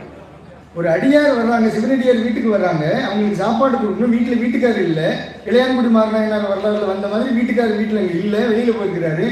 இவர் அடியார் வந்து எனக்கு சாப்பாடு கொடுங்க, பசிக்குதுன்றாங்க. வீட்டில் ஒன்றும் இல்லை, என்ன பண்ணலாம்? அப்போ உங்கள் வீட்டு வாசலில் சொரக்காய் கொடியில் ஒரு பெரிய சொரக்காய் தொங்குது, அதை எடுத்து எனக்கு சமைச்சு கொடுங்க அப்படின்னு கேட்குறாரு. இந்த அம்மா சொல்கிறாங்க, இல்லை எங்கள் வீட்டுக்காரர் அதை வந்து விதைக்காக விட்டு வச்சிருக்கிறார், அதை நான் கொடுக்க முடியாது, எங்கள் வீட்டுக்காரர் வந்து திட்டுவார் அப்படின்னு சொல்கிறாங்க. ஆனால் அதே நேரத்தில் வந்திருக்கிறது சிவனடியார். இந்த அம்மாவால் பதில் பேச முடியும். அப்போ வந்தவர் சொல்கிறாரா, ஒரு சுரக்காய் முழுசாக அப்படி இருக்குல்ல, பாதியை எனக்கு சமைச்சு கொடு, பாதியை நீ விதைக்கி வச்சுக்கொடு. இது சாத்தியமா? அந்த அம்மா அவர் கேட்ட உடனே அந்த சுரக்காக பாதியை அறுத்து அவருக்கு கறி சமைச்சு கொடுத்து அவருடைய பசியை போக்கிறாங்களாம். வீட்டுக்காரர் வந்தோன்னு கேட்குறது, என்ன சுரக்காய் அறுத்து விட்டுருக்கு, விதைக்கிலே வச்சிருக்கேன்னு, நம்ம அடியார்களுக்கு சாப்பாடு போடணும், கோவிலுக்கு கொடுக்குறதுக்காக அதை வச்சிருக்கேன். இது மாதிரி வந்து கேட்டதுனால நான் அதை பாதியை அறுத்துட்டேன் அப்படின்னு சொல்லும்போது கோபத்தில் அந்த அம்மாவுடைய கரங்களை அவர் வெட்ட துணிகிறார். இறைவன் 2 பேருக்கும் முத்து பேர் வழங்கினான் என்று சொல்லி கஞ்சன் ஒரு வரலாறு சொல்லு. சின்ன ஒரு விஷயம், சுரக்காய்ங்கிற ஒரு விஷயம் இஸ்லாத்துக்கும் சைவ சமயத்துக்கும் எப்படிப்பட்ட ஒரு இணைப்பை இங்கே கொண்டு வந்து விடுது பார்த்தீங்களா? விளையாட்டுக்கு சொல்லுவாங்க, ஏதாவது ஒரு ஆளை பார்த்து ரொம்ப சீப்பாக மதிக்கிறதுனா அவன் கிடக்குறான் என் சுண்டக்காய் அப்படின்னா. சுண்டக்காய் மாதிரி நோய் எதிர்ப்பாற்றலை கொடுக்கக்கூடிய உணவு காய்கறிகள் உண்டா? எல்லாவற்றுக்குள்ளும் அந்த அளவுக்கு செய்திகளையும் வழிகாட்டுதலையும் நமக்கு கொடுத்துருக்கிறார். சகோதரர்களே, ஒரு செய்தியை மட்டும் சொல்லி நான் இடம் சாருகிறேன். எனக்கு முன்னம் பேசிய கடையநல்லூர் அன்புக்குரிய அவர்கள் மிக அழகான ஒரு செய்தியை சொன்னார்கள். இந்த ஏற்றத்தாழ்வு இதில் தான் இங்கே பிரச்சனையே இருக்குது. இஸ்லாமும் மற்ற சமயங்களும் எல்லாம் இங்கே வந்து சமத்துவத்தை போதிக்கிறது. இந்த சமத்துவத்தை அதிகமாக சொல்கிறதுனால தான் இஸ்லாத்தை நோக்கி உள்ள பெரிய ஏவுகணைகள் ஏவப்படுகிறது. உண்மை. இப்போ பல இடங்களுக்கு நான் இந்த வக்ஃபு போர்டு சம்பந்தமான இந்த வக்ஃபு திட்ட சட்டத்துக்கு எதிரான போராட்டங்கள் இதில் கலந்து கொண்டிருக்கோம்.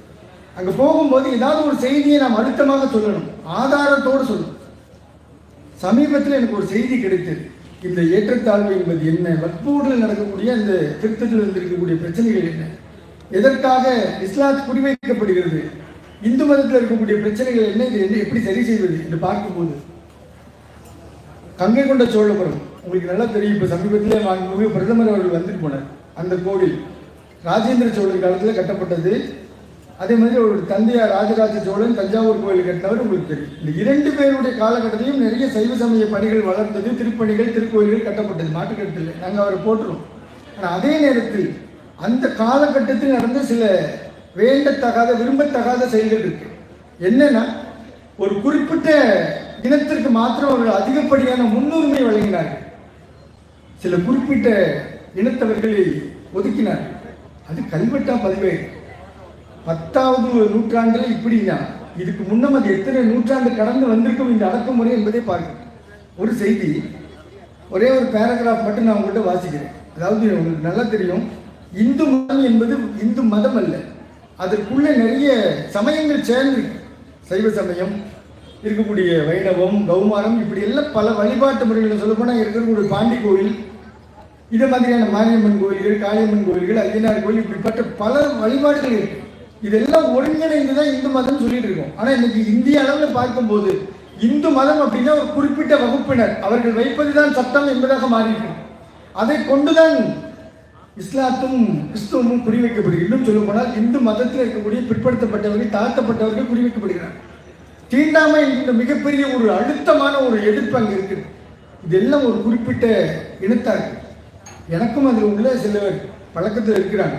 பிரச்சனை என்னன்னா, ஒத்து போவதில் அவர்களுக்கு அதில் சுணக்கம் இருக்கு.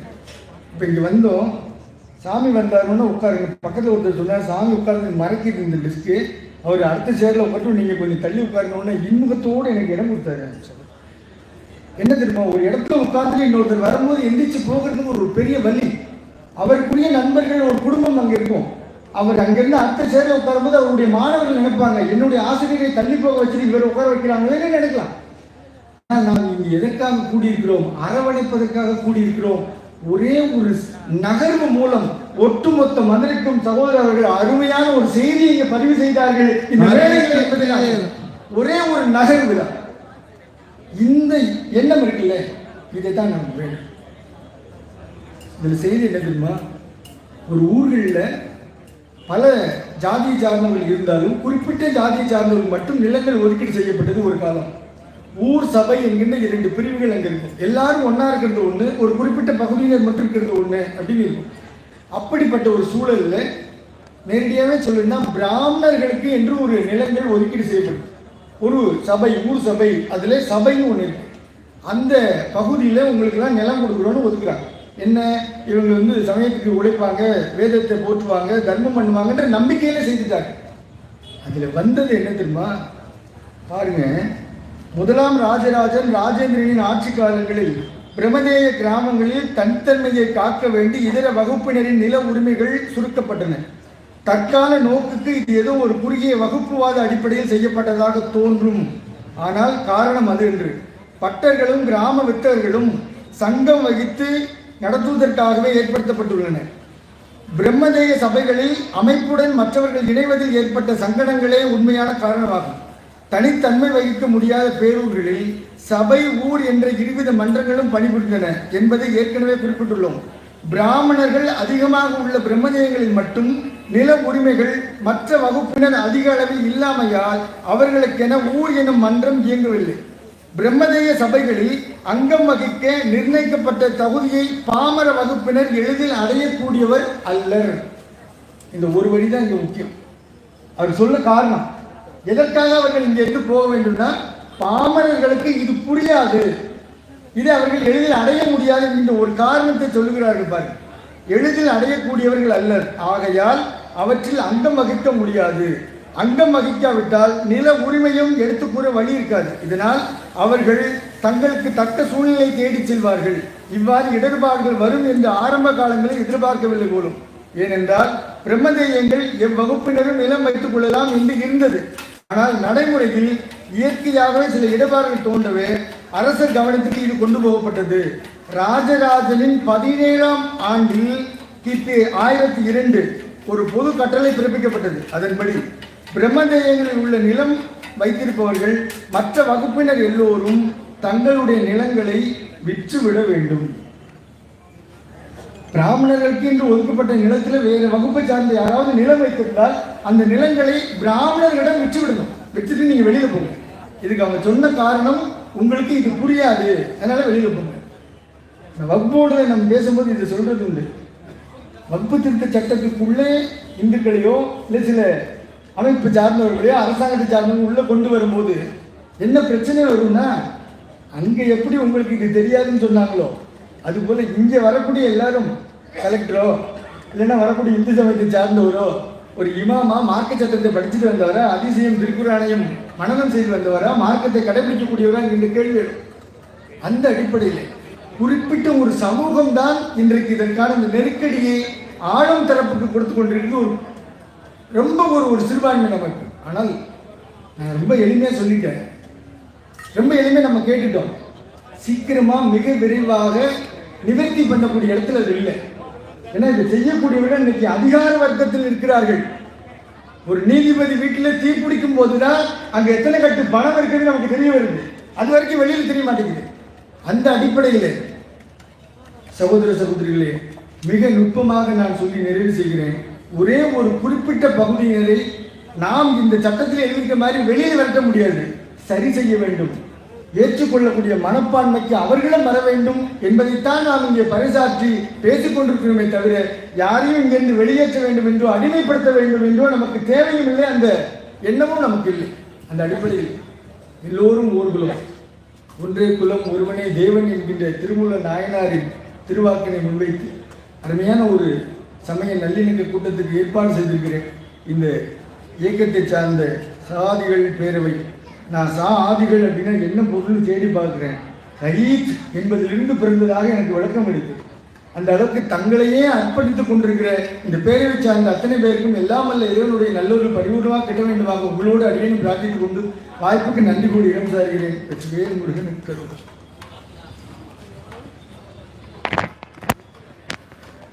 மிக்க நன்றி. அல்லாஹ் ஐயா அவர்களுக்கு நீண்ட ஆயுளில் நிறைந்த பரக்கத்தையும் இறைவனுடைய இதாயத்தையும் அல்லாஹ் தந்தல் புரிவானாக.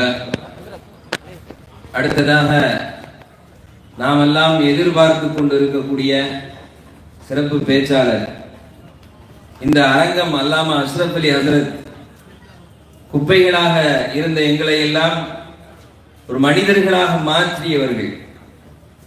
எல்லோருக்கும் கல்வி கண் திறந்தவர் காமராஜர் என்று சொல்வார்கள். எங்களுக்கு கல்வி பிச்சையை இட்டவர்கள் எங்களுடைய அஸ்ஹாதுல் மில்லத் தான். இந்த சமூகத்தில் நாங்கள் மதிக்கப்படுகிறோம் என்றால் அவர்கள் எங்களுக்கு செய்த பிரார்த்தனைகள் தான். அப்படிப்பட்ட அஸ்ஹாதுல் மில்லத் அவர்கள் ஹஸரத்துடைய எல்லார் பயான்லையும் மேடையில் உட்காந்துருப்பாங்க.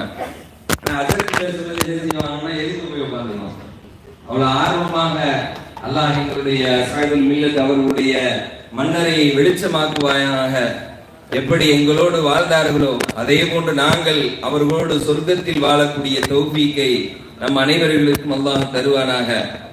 இத ஹஸரத்தினுடைய சிறப்புரைக்கு பின்னால் இந்த நிகழ்ச்சியினுடைய முத்தாய்ப்பாக மக்தப மதரசா மாணவர்களுக்கு மத்தியிலே நடத்திய போட்டியில் பங்கு பெற்று வெற்றி பெற்றவர்களுக்கு, இறுதி போட்டிக்கு கலந்து கொண்டவர்களுக்கு, அவர்களை ஊக்கப்படுத்திய உஸ்தாதுமார்களுக்கெல்லாம் பரிசுகளும் கிரீடங்களும் அணிவிக்கப்படும். அதனால இன்ஷா அல்லாஹ் இந்த நிகழ்ச்சியினுடைய இறுதி வரை நீங்க என்ன செய்யணும், இருக்கணும். அந்த குழந்தைகளுக்கு மகிழ்ச்சி, அந்த பெற்றோர்களுக்கு மகிழ்ச்சிங்கிறது எப்பயுமே சீக்கிரமா தான் போய் தூங்குறோம். அதனால தயவு செய்து அல்லாஹ் நமக்கு உதவி செஞ்சிருக்கிறான், ஒரு மழை இல்லாம உதவி செஞ்சிருக்கிறான். அதனால அந்த இந்த நிகழ்வுடைய கடைசி வரை இருந்து நீங்கள் செல்லுமாறு மிக்க அன்போடு கேட்டுக்கொள்கிறோம். இப்பொழுது இறுதியாக சிறப்புரை நிகழ்த்துவதற்காக மௌலானா அல்ஹாஜ் டாக்டர் எம் சதீதுத்தீன் ஃபாசில் பாக்கவி, ஜாமியா அல் ஹிதாயா அரபிக் கல்லூரி என்னுடைய முதல்வர் ஹஜரத் கிப்லா அவர்கள் இப்பொழுது சிறப்புரையாற்றுவார்கள்.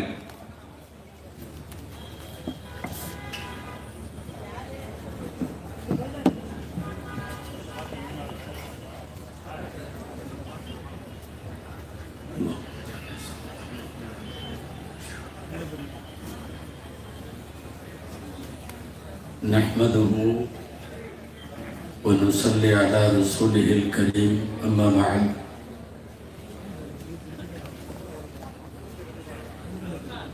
أعوذ بالله من الشيطان الرجيم بسم الله الرحمن الرحيم وأصلح لي في ذريتي إني تبت إليك وإني من المسلمين صدق الله العظيم. அளவற்ற அருளாளனும் நிகரற்ற அன்புடையோனுமாகிய எல்லாம் வல்ல அல்லாஹுவின் பெயரால் துவங்குகிறேன்.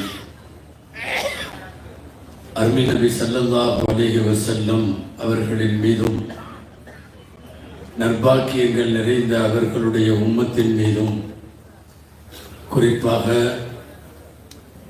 இந்த விழாவில் பங்கேற்று சிறப்பித்துக் கொண்டிருக்கிற நம் அனைவர் மீதும் எல்லாம் வல்ல இறைவனின் நல்லருள் என்றென்றும் நிறைவாக உண்டாவதாக. ஆமீன். கண்ணியத்திற்குரிய விழா தலைவர், மேடையிலே வீற்றிருக்கக்கூடிய உலமா பெருமக்கள், சமுதாய பெரியவர்கள், பிரமுகர்கள், பல்வேறு பள்ளிவாசல்களை அமைப்புகளை சார்ந்த சமுதாய ஊழியர்கள், குறிப்பாக மூத்த உலமா பெருமக்கள், இதற்கு முன்னாலே உரையாற்றி நிறைவு செய்திருக்கிற சகோதரர் ஷௌகத் அலி ஹஸரத் அவர்கள், அழகிய ஒரு இணக்க உரையாற்றி அமர்ந்திருக்கிற எங்களின் அன்பிற்குரிய திருவடிக்குடில் சுவாமிகள் ஐயா அவர்கள், சாதிகள் பேரவையினுடைய ஒருங்கிணைப்பையும் நெறியாளுகையையும் சீராக செய்யும் சபூர் மொய்தீன் ஹஜ்ரத் அவர்கள் இன்னமும் மேடையில் வீற்றிருக்கக்கூடிய பல்வேறு மூத்த உலமா பெருமக்கள், வருகை தந்திருக்கிற பெற்றோர்கள், பெரியோர்கள், சகோதரர்கள், மேலூர் ஷம்சுதீன் ஹஜ்ரத் அவர்கள், JMS-னுடைய நிர்வாக பெருமக்கள் உள்ளிட்ட அத்தனை பேருக்கும் என் ஆரம்பமான அஸ்ஸலாமு அலைக்கும் வரஹ்மத்துல்லாஹி வபரகாத்துஹு. இங்கே சுதந்திரத்தை பற்றி இதற்கு முன்னாலே பேசினார்கள். சுதந்திர தின விழா, சமய நல்லிணக்க விழா, குழந்தைகள் மதரசாவில் போட்டியில் வென்றவர்களுக்கு பரிசளிப்பு விழா என்று முப்பெரும் விழா நடந்து கொண்டிருக்கிறது.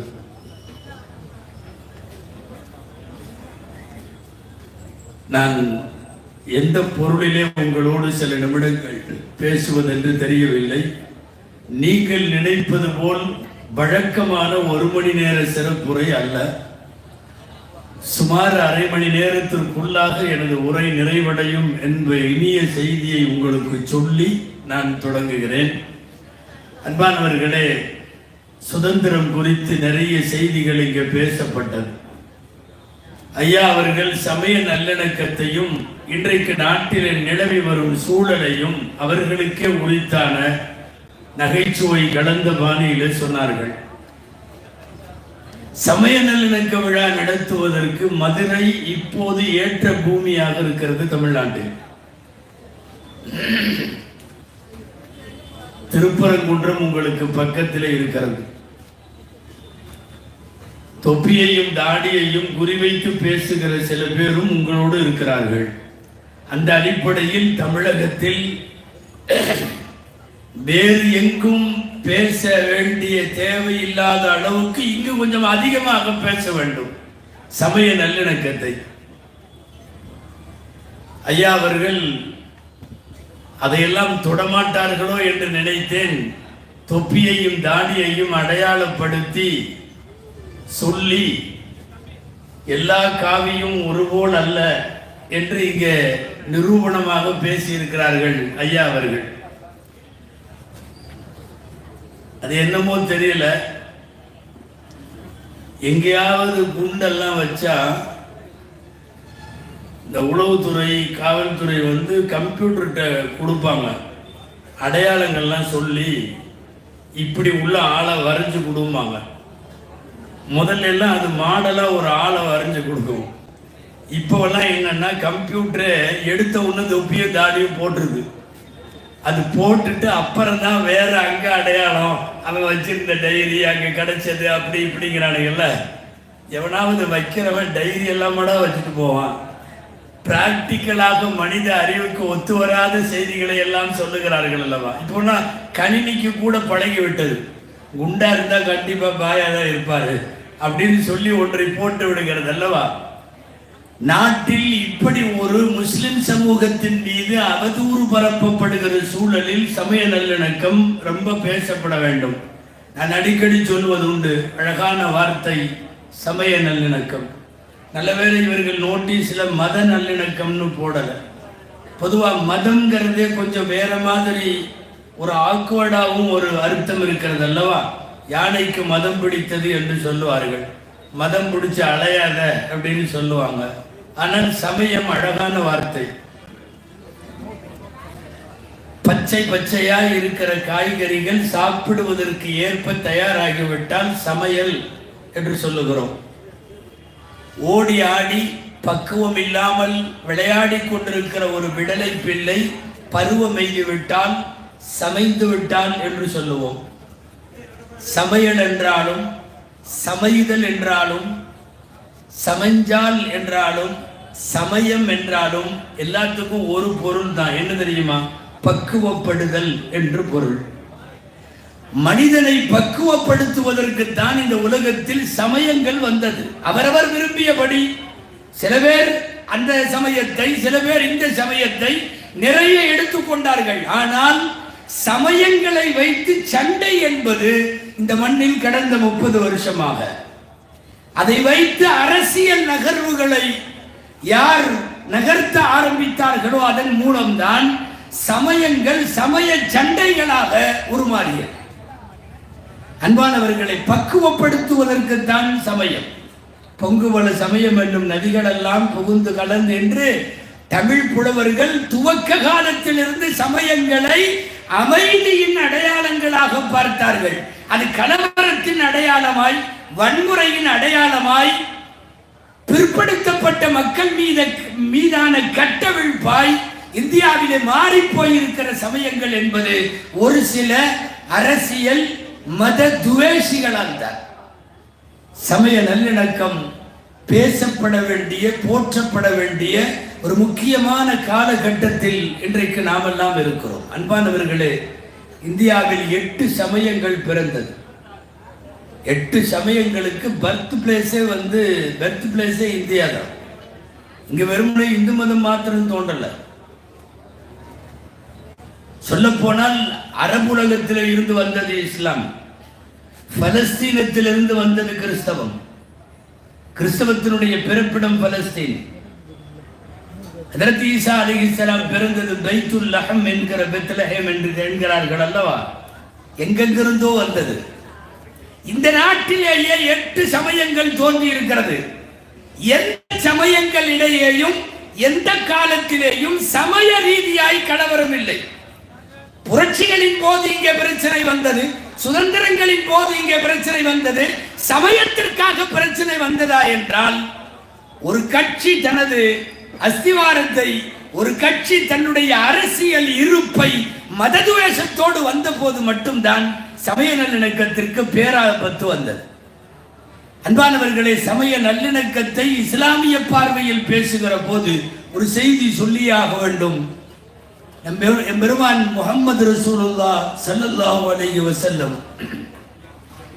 அவர்கள் வாழுகிற போது யூதர்கள் வாழ்ந்தார்கள். அவர்கள் வாழுகிற போது கிறிஸ்தவர்கள் வாழ்ந்தார்கள். நெருப்பை வணங்குகிற மஜூசிகள் வாழ்ந்தார்கள். சிலை வணக்கம் செய்த முஷ்ரிக்குகள் வாழ்ந்தார்கள். எல்லாம் இருந்தார்கள். இறைவனை ஏற்காதவர்கள் கூட இருந்தார்கள். ஆனால் அத்தனை பேரும் அவரவர் சமய பொறையோடும் கொள்கையோடும் பற்றோடும் வாழுவதற்கான அனுமதி இஸ்லாமிய குடியரசில் இருந்தது என்பது வரலாறு. பொதுவா சமய சகிப்புத்தன்மைங்கிறது என்ன தெரியுமா? பிற மத இருப்பை ஏற்கிற மனப்பக்குவம். நபிகளார் வாழ்ந்த போது அவர்களும் வாழ்ந்திருக்கிறார்கள். நான் நபிகள் நாயகம், எனது மார்க்கம் இஸ்லாம், நீ எல்லாம் வெளியே போ, நீ எங்கூட பேசாத, உனக்கு எனக்கு எந்த உறவும் இல்லை என்கிற மாதிரி உள்ள மனிதாபிமானமற்ற மிருகத்தனமான சமயப்பறை பெருமானாரிடத்தில் இருந்ததில்லை. அந்த சமய நல்லிணக்கத்தை தான் 1400 வருஷமாக நாங்கள் பேசுகிறோம். பெருமான் முஹம்மது ஸல்லல்லாஹு அலைஹி வஸல்லம் இணக்க தலைவர் மட்டுமல்ல, அமைதியை ஏற்படுத்திய தலைவர். இந்த உலகத்தில் அமைதியை ஏற்படுத்திய மார்க்கம் இஸ்லாம். அரபுகளுக்கு சாப்பிடாம கூட இருந்துருவாங்க, சண்டை போடாம இருக்க மாட்டாங்க. அரபுகளுடைய ரத்தத்தில் ஊறிய ஒண்ணு. போர் செய்யலைன்னா பரபரங்கும் அவனுக்கு. ஒரு 4 மாசம் புனித மாதங்கள்னு சொல்லி கண்ட்ரோல் பண்ணி வைக்கிறதுக்குள்ள படாத பாடு. அதுக்குள்ள ஏதாவது சண்டை வேணும்னு நினைப்பாங்க. சண்டையை விரும்பிய ஒரு சமூகத்தில் சமாதானத்தை பேசி, சமத்துவத்தை பேசி அமைதி பூமியாக மாற்றுகிறார்கள். 500 வருஷ சண்டை முடிவுக்கு வருகிறது. 700 வருஷ சண்டை முடிவுக்கு வருகிறது. குலம் கோத்திரத்தினுடைய பகமை பாராட்டுதல்களுக்கு முடிவுரை எழுதப்படுகிறது. இது எல்லாம் செய்தது இஸ்லாம் என்கிற மார்க்கம். உரத்து சொல்ல வேண்டும், கேட்டுக்கொண்டிருக்கிற எல்லா சமயங்களின் சகோதரர்களிடத்திலையும் குர்ஆனுடைய ஒரு வார்த்தை. நான் அதை சொல்லாமல் சமய நல்லிணக்கம் நிறைவு பெறாது, அதனால் சொல்லுகிறேன். உங்களோடு சண்டை போடாத, உங்களை வீட்டை விட்டு துரத்தாத, ஊரை விட்டு துரத்தாத எல்லா சமுதாயத்தோடும், எந்த சமுதாயத்தோடும் நீங்கள் நீதமாய் நடக்க வேண்டும், உபகாரங்களும் செய்ய வேண்டும். இது குர்ஆன். லா யன்ஹாகுமுல்லாஹு அனில் லதீன லம் யுகாத்திலுக்கும் ஃபித்தீன் வ லம் யுக்ரிஜுக்கும் மின் தியாரிஹிம் அன்தபர்ரூஹும் வதுக்ஸிது இலைஹிம். உங்களோடு போர் செய்யல, உங்களை வீட்டை விட்டு துரத்தல, அந்த மக்கள் எத்தனை பேராக இருந்தாலும் நீங்க என்ன செய்யணும்? அன்தபர்ரூஹும் வதுக்ஸிது இலைஹிம். அவர்களோடு நீதமாய் நடக்க வேண்டும், அவர்களுக்கு உபகாரம் புரிய வேண்டும். அப்படியானால் துவேஷிகளாக திரிகிற கலவர மூடிலேயே இருக்கிறவனை தவிர மற்ற எல்லாத்திடையும் நாம் உபகாரத்தோடு நடந்தாக வேண்டும், நீதத்தோடு நடந்தாக வேண்டும். இது அல் குர்ஆன் சொல்லித் தரக்கூடிய வார்த்தை.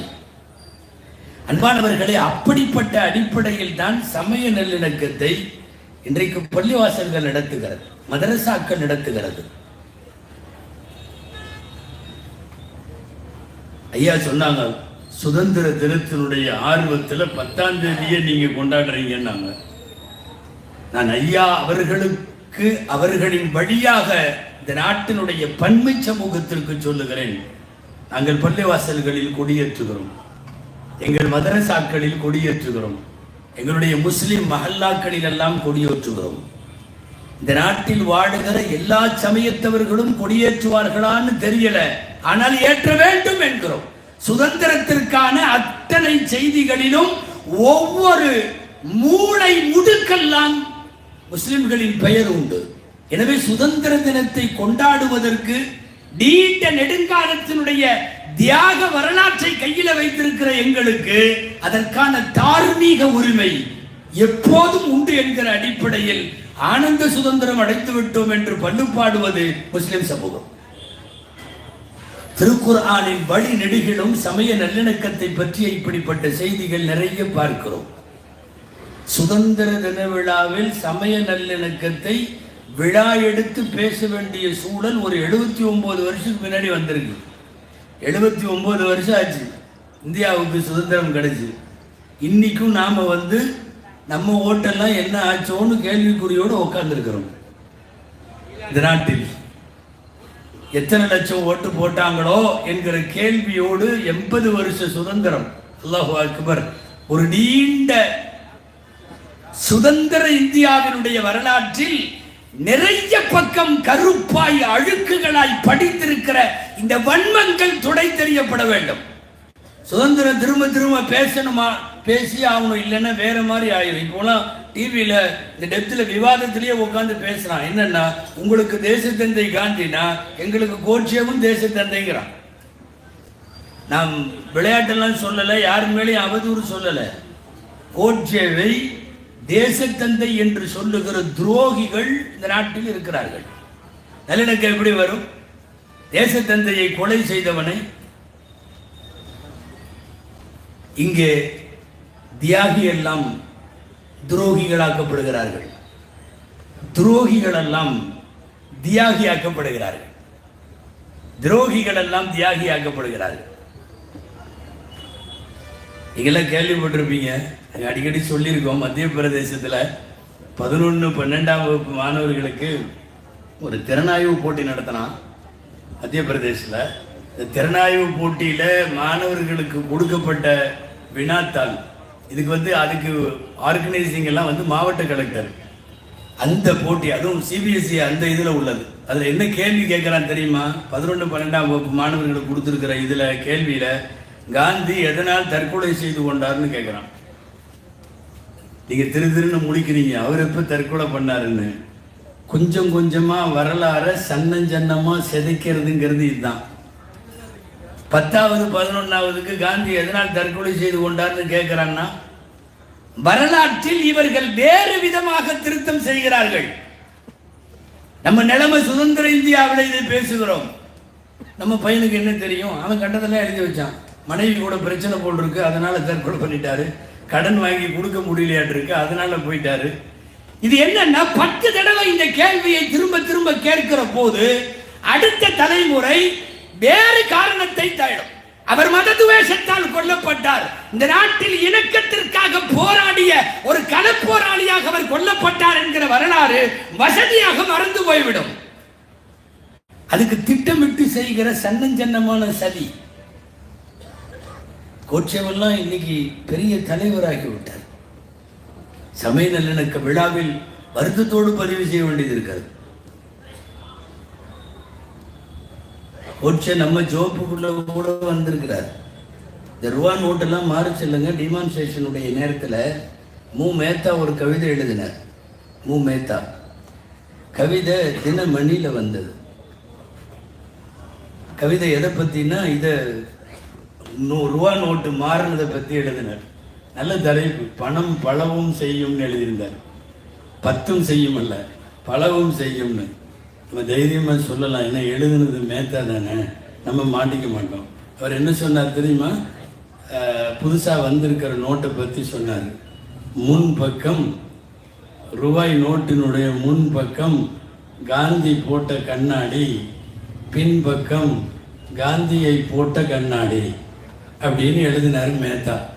வேணா செக் பண்ணி பாருங்களேன். எடுத்து ஏதாவது ஒரு ரூபா நோட்டில் பின்னாடி ஒரு கண்ணாடி மட்டும் தனியாக உட்காந்துருக்கு பாருங்க. ஒரு 500 ரூபா நோட் எடுத்து அந்த முன்னாடி உள்ளது மூஞ்சியில் உட்காந்துருக்குது, காந்தி தாத்தாவோட மூஞ்சியில். பின்னாடி உள்ளது மூஞ்சி இல்லை, முகம் இல்லை, தனியாக கண்ணாடி மட்டும் உட்காந்துருக்கு. அது என்னமோ ஸ்டாண்டில் வச்ச மாதிரி. என்ன தெரியுமா? இந்த தேசத்திற்கு அவரை நீங்கள் கொண்டாடுகிறீர்கள், இந்த கண்ணாடியும் எங்களுக்கு தியாகிதான், இவனும் தேச தந்தை தான் என்று சொல்லாமல் சொல்லி இருக்கிறார்கள். நாமும் பத்திரமாய் பரக்கத்தாய் பாக்கெட்டில் வைத்திருக்கிறோம் அல்லவா? சுதந்திர இந்தியாவினுடைய வரலாறு திருத்தியும் மாற்றியும் எழுதப்படுகிற ஒரு சூழலில் சமய நல்லிணக்கம் மீண்டும் மீண்டும் பேசப்பட வேண்டும். திரும்ப திரும்ப அடுத்த தலைமுறைகளுக்கு அந்த வரலாற்றை சொல்லியாக வேண்டும். அன்பானவர்களே, சமய நல்லிணக்கம் குறித்து நீண்டு பேசிக்கொண்டே போகலாம். இந்த நாட்டினுடைய பாரம்பரியம் சமய நல்லிணக்கம். பின்னாடி இருக்கிற இறைநேசர் அடங்கி இருக்கக்கூடிய இந்த தர்காவிற்கு வருவது முஸ்லிம்கள் மட்டுமா? பள்ளிவாசல்களிலே காலையிலும் மாலையிலும் ஓதி பார்ப்பதற்கு வந்து நிற்கிறார்களே, முஸ்லிம்கள் மட்டுமா? இந்த நாட்டில் மூளை முடுக்கெல்லாம் நல்லிணக்கத்தை வளர்த்து கொண்டிருக்கிற பாதையில் இஸ்லாமும் இஸ்லாமியர்களும் நாம் பயணித்துக் கொண்டே இருக்கிறோம். இன்றைக்கு திட்டமிடப்பட்டு இவர்களுடைய சுதந்திர பங்களிப்பும் மறைக்கப்படுகிறது. சமய நல்லிணக்கத்திற்கான வேர்களாக இவர்கள் இருந்ததும் மறைக்கப்படுகிறது என்கிற போது இதையெல்லாம் மீட்டெடுக்க வேண்டும். அந்த அடிப்படையில் இந்த சாதிகளுடைய பேரவை ஒரு நல்ல ஏற்பாட்டை, நல்ல விழாவை முன்னெடுத்திருக்கிறது. அதிலும் குறிப்பாய் சங்கம் வைத்து தமிழ் வளர்த்த மதுரையில் வீதிகளெல்லாம் அவ்வப்போது இப்போது இணக்கத்திற்கு எதிரானவர்கள் மாநாடு போடும் போது, இணக்கத்திற்கு எதிரானவர்கள் ஊர்வலம் போக முற்படுகிற போது, இணக்கத்திற்கு எதிரானவர்கள் கோஷம் போட முற்படும் போது, தயவு செய்து எல்லா சமயத்தவர்களும் சேர்ந்து கைகோர்த்து பேரணி நடத்துங்கள். அதுதான் இன்றைக்கு மதுரை மண்ணிற்கு தேவை. அப்படிப்பட்ட ஒரு சூழலை இது போன்ற இணக்கங்கள் உருவாக்கி தர வேண்டும். நான் கடைசியாய் எப்போ பரிசு கொடுப்பாங்கன்னு இந்த பசங்கள்லாம் உத்து பார்த்துட்டு இருக்காங்க.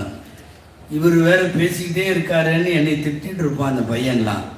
மக்தபு ஒரு 2 நிமிஷத்தில் நான் ஒரு செய்தியை சொல்லி நான் நிறைவுக்கு வருகிறேன். அன்பானவர்களே, குழந்தைகளினுடைய மதரசா இந்த சமுதாயத்தினுடைய முதுகெலும்பு. நிறைய பள்ளிவாசல் நிர்வாகிகள் எல்லாம் வந்திருக்கிறீர்கள். நான் உங்களோடு ஒரே ஒரு செய்தி சொல்ல வேண்டும். எந்த பள்ளிவாசலில் குழந்தைகள் மதரசா சரியாக நடத்தப்படவில்லையோ, நீங்க யாரும் கோச்சுக்கு வேணாம், அவர்கள் நிர்வாகம் சரியாக செய்யவில்லைன்னு அர்த்தம். நீங்கள் வேண்டுமானால் அரபிக் கல்லூரி நடத்தாமல் இருங்கள், நீங்கள் வேண்டுமானால் பெரிய பெரிய பல்கலைக்கழகம் நடத்தாமல் இருங்கள், குழந்தைகள் மதரசாவோட அட்டாச்சாக தான் ஒரு பள்ளிவாசல் இருக்க வேண்டும். நபிகள் நாயகம் ஸல்லல்லாஹு அலைஹி வஸல்லம் கட்டமைத்த பள்ளிவாசல்ல மதரசா இல்லாமல், அப்படி ஒரு திண்ணை இல்லாமல் பள்ளிவாசல்கள் இல்லை. சர்வதேச அளவில் சொல்லுகிறேன், வெறும் பள்ளிவாசல், நாங்க மதரசாவெல்லாம் நடத்த மாட்டோம், நீ நிர்வகிக்கிற தகுதியை அங்கே இழக்கிறாய் என்று அர்த்தம். இந்த மார்க்கத்தினுடைய முதுகெலும்பு குழந்தைகளுடைய மதரசா. இந்தியாவினுடைய மிகப்பெரிய ஞானத்தினுடைய ஊற்று, அறிவுஜீவி, ஒரு இன்டலெக்சுவல் அல்லாமா அபுல் ஹசன் அலி நதுவி ரஹ்மத்துல்லாஹி. உங்களுக்கெல்லாம் தெரியும், அலிமியான் என்று அழைப்பார்கள். லக்னோ தாருநதுவாவினுடைய பிதாமகன். சர்வதேச அளவில் இந்தியாவினுடைய இஸ்லாமிய மார்க்க அறிஞராய் அடையாளம் காணப்பட்டவர் அல்ல. இந்தியாவினுடைய லக்னோவிலே உட்கார்ந்து கொண்டு சவுதியில இருப்பவனுக்கு அரபியில அவன் படிக்க பாட புத்தகம் எழுதி தந்தவர் அபுல் ஹசன் அலி நதுவி. நான் அவரை பற்றி சொல்ல வருகிற காரணம், உலக புகழ் பெற்ற நூல்களை எல்லாம் எழுதியிருக்கிற அருமையானவர்கள் ரிஜாலுல் ஃபிக்ரி வத்தாவா அவர்கள் எழுதிய உலக புகழ் பெற்ற நூல். அதிலே குழந்தைகள் மதரசாவை குறித்து ஒரு இடத்திலே அவர்கள் ஆழமான ஆய்வோடு தான் எப்போதும் எழுதுவார்கள். ஒரு இடத்தில் அவர்கள் எழுதுகிறார்கள், குழந்தைகள் மதரசா கொஞ்சம் அசட்டையாக இந்த சமூகம் கவனிக்கிறது. 2 செய்தி அதில் கவனமானது. ஒன்று என்ன தெரியுமா? சமய ரீதியாக எல்லா வீடுகளில் இருக்கிற எல்லா குழந்தையும் பக்கத்தில் உள்ள அவர்களின் பள்ளிவாசலுக்கு வந்து போகுதல் என்கிற இந்த நெட்வொர்க் ஆல்மோஸ்ட் இஸ்லாத்தை தவிர உலகத்தில் வேற எங்கேயும் இல்லை. இல்லை, எந்த சமயத்திலும் இல்லை. சொல்ல போனால் முடியல. ஒவ்வொரு வீட்டில் இருந்தும் ஒவ்வொரு குழந்தை அந்த சமயத்தினுடைய ஆலயத்துக்கு போய் சமய படிப்பை படித்து முடித்துவிட்டு வீட்டுக்கு திரும்பி வருதல் என்பது உலகத்தில் இல்லை. வெள்ளிக்கிழமைகளில் போகிறார்கள், ஞாயிற்றுக்கிழமை போகிறார்கள், சண்டே பிரேயர்ல உண்டு, வேறு வேறு விசேஷங்கள்ல உண்டு. தினந்தோறும் ஒவ்வொரு இஸ்லாமிய வீட்டில இருந்தும் ஒரு குழந்தை. இது ஒரு பெரிய நெட்வொர்க் அல்லவா? அருமையானவர்கள் ஆழமாக இதை ஆய்வு செய்கிறார்கள். 2வது ஒரு செய்தி எழுதுகிறார்கள், அது அதிர்ச்சியானது. என்ன தெரியுமா? எந்த இடத்தில் குழந்தைகளுக்கு அடிப்படையான மார்க்க கல்வியை நீங்கள் கற்க தவறுவீர்களோ வருங்காலத்தில் அவர்கள் மார்க்கத்தை விட்டு வெளியேறுகிற அபாயம் இருக்கிறது. நவுதுபில்லாஹ், வெளியேறுகிற அபாயம் இருக்கிறது. பொதுவாக தர வேண்டிய பிடிப்பை பற்றை தந்தாக வேண்டும். நான் இங்கே இன்னொன்னும் சொல்லுகிறேன், நிறைய குழந்தைகளும் அவங்க பெற்றோர்களும் வந்திருக்கிறீங்க, பரிசு வாங்குறதுக்காகத்தான் இப்ப எங்க பேச்செல்லாம் வேற கேட்குறீங்க. முன்னாடியே கொடுத்திருந்தா நான் சேர்களோடு தான் பேசணும். மாவட்ட அளவில் நான் இந்த மௌலவிகளை பாராட்டுகிறேன். மாவட்ட அளவில் போட்டி கிட்டத்தட்ட 150 மதரசாக்கள் இல்லை 150 மாணவ மாணவிகள் கலந்து, அது முதல் பரிசு 10,000 ரூபாயாம். நீங்க அடுத்தடுத்த வருஷங்கள்ல நிறைய இன்னும் கொஞ்சம் பரிசு கொடுத்தீங்கன்னா உங்களால நடத்த முடியாத அளவுக்கு நிறைய வந்துருவாங்க. நான் வேற இதுல எல்லாம் சொல்லியிருக்கேன். லேசா நீங்க 1 கிராம் தங்கம் பரிசு, 2 கிராம் தங்கம் பரிசு அப்படின்னு சில இடத்துல எல்லாம் அறிவிக்கிறாங்கல்ல, அந்த மாதிரி நீங்க மெதுவா அறிவிச்சு பாருங்க. நாளைக்கு மௌத்தா போற கிழமையெல்லாம் போட்டியில சேர்ந்துரும், நிறைய சேர்ந்துருவாங்க. உங்களால முடியாதுங்கிற அளவுக்கு நான் குறை சொல்லவில்லை. நிறைய பரிசுகள் கொடுத்து ஊக்கப்படுத்த வேண்டும் மட்டுமல்ல, அரபிக் கல்லூரிகளை விடவும் மிக அதிகமாக நாம் இப்போது அக்கறை எடுக்க வேண்டியது இந்த ஆரம்ப கல்வி கூடங்களும் அது குறித்த கல்வியும். அதுதான் ரொம்ப முக்கியம். அந்த அடிப்படையில் நீங்கள் அருமையானவர்கள் அபுல் ஹசன் அலி நத்வி ரஹ்மத்துல்லாஹி அலைஹி ஒரு நீண்ட ஆய்வை செய்கிறார்கள். எந்த சமுதாயத்திலெல்லாம் குழந்தைகளின் படிப்பு சரியாக அவர்களுடைய மார்க்க ரீதியான அறிவு போய் சேரலையோ அது நீண்ட காலம் செழித்து வளராது, இருக்காது அப்படிங்கிறாங்க. அரபுகள்கிட்ட ஒரு பழக்கம் இன்னைக்கு வரைக்கும் கூட மதீனால இருக்கு. ஃபர்ஸ்ட் கொண்டு போய் மதரசாவில் குழந்தைகளை எப்போ விடுவாங்க தெரியுமா? 4 வருஷம் 4 மாசம் 4 நாள் பூர்த்தியான ஒன்று. அது ஒரு சின்ன செலிப்ரேஷன் மாதிரி நடக்கும் வீட்டுக்குள்ளேயே. அது ஒரு கணக்கு அவங்க வச்சிருக்கிறாங்க. ஒரு குழந்தைக்கு 4 வருஷம் ஆயிடுச்சு, 4 மாசம் 4 நாள் பூர்த்தி. சென்னையில் கூட இன்னைக்கும் இருக்கு, ராயப்பேட்டை ட்ரிப்ளிகான்ல எல்லாம் இருக்கு. வீட்டில் அந்த அன்னைக்கு 4 வருஷம் 4 மாசம் 4 நாள் பூர்த்தியான உடனே ஆலிமிசாவை கூப்பிடுவாங்க.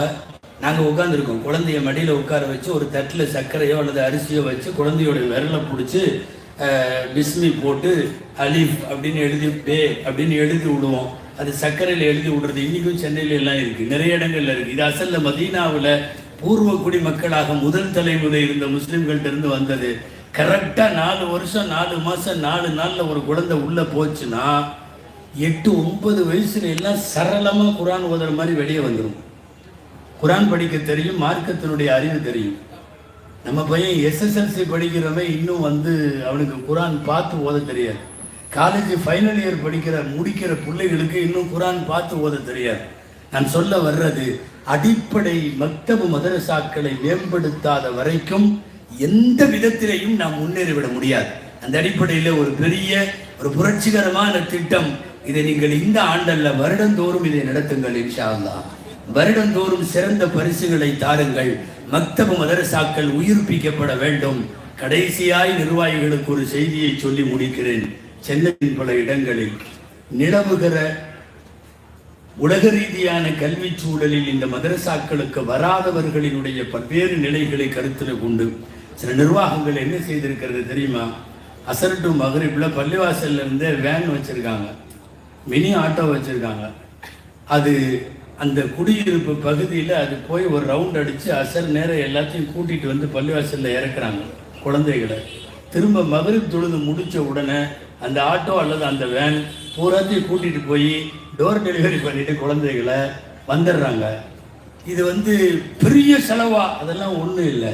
நீங்கள் ஒரு வண்டி உங்கள் பள்ளிவாசல் சார்பாக வச்சு இஸ்லாமியர்கள் நிறைந்திருக்கிற தெருக்கல்ல வர்றவங்க இந்த வண்டியில் ஏறிக்கலாம், மதரசா முடிச்சு கொண்டு வந்து விட்டுருங்கன்னு சொல்லுங்க. ஸ்ட்ரென்த் டபுள் மடங்காக நிச்சயமாக ஆகும். இதை கூட செய்ய முடியாமல் நாம் எல்லாம் அதற்கு பிறகு வேறு என்ன நிர்வாகத்தை வைத்து கொண்டு நாம் என்ன செய்ய போகிறோம்? இது குறித்து விரிவாக பேச வேண்டும். மக்தபுகளை குறித்து ஆய்வில் நிறைய விஷயங்கள், குறிப்பாக நிர்வாகிகளோடும் அங்கே குழந்தைகளுக்கு ஓதி கொடுக்கிற உலமாக்களோடும் நாம் விவாதிக்க நிறைய செய்திகள் இருக்கிறது. காலத்தினுடைய அருமை கருதி நான் நிறைவுக்கு வருகிறேன். எல்லாம் வல்ல இறைவன் சுதந்திர இந்தியாவில் எல்லா சமயத்தவர்களும் இணக்கத்தோடும் அமைதியோடும் வாழ அல்லாஹ் அருள் புரிவானாக. இந்த இணக்கத்திற்கு இடையூறாய் இருப்பவர்களை அல்லாஹ் அப்புறப்படுத்துவானாக. அவன் அதற்கு பொறுப்பேற்பானாக. நிலவி வரக்கூடிய சூழ்நிலையில் வருங்காலத்தினுடைய கல்வி குறித்த சிந்தனைகளில் அல்லாஹ் குழந்தைகள் மதரசாவை வீரியத்தோடு மிகப்பெரிய வளர்ச்சிக்கு அல்லாஹ் இட்டு செல்லுவானாக. இந்த நல்ல ஏற்பாட்டை செய்தவர்களுக்கும் ஒத்துழைத்தவர்களுக்கும் அல்லாஹ் நற்கூலி வழங்குவானாக என்கிற பிரார்த்தனையோடு நிறைவு செய்கிறேன். வாஹிர் தஅவானா அல்ஹம்துலில்லாஹி ரப்பில் ஆலமீன். அஸ்ஸலாமு அலைக்கும் வரஹ்மத்துல்லாஹி வபரகாத்துஹு. அல்ஹம்துலில்லாஹ், எல்லா புகழும் அல்லாஹ்வுக்கு மட்டுமே உரித்தானது. தாங்கள் எதிர்பார்த்ததை போன்று கிட்டத்தட்ட 2 மாதங்களுக்கு முன்னால் அறிவிப்பு செய்து மதுரை மாவட்ட அளவில் போட்டி நடத்த வேண்டும் என்கிற ஆலோசனையின்படி அதற்குண்டான விண்ணப்பங்கள் பெறப்பட்டு, கேள்வி பதில்கள் கொடுக்கப்பட்டு, தலைப்புகள் கொடுக்கப்பட்டு 27ஆம் தேதி பொதுவாக பதிவு செய்த எல்லா மதரசாக்களுக்கும் JMS மதரசாவில் வைத்து தேர்வு வைத்து அதிலிருந்து 18 நபர்களை ஃபைனலுக்கு தேர்ந்தெடுத்து அதிலிருந்து முதல் பரிசு, 2ஆம் பரிசு, 3ஆம் பரிசு என தேர்ந்தெடுக்கப்பட்டிருக்கிறது. இப்பொழுது கிராத்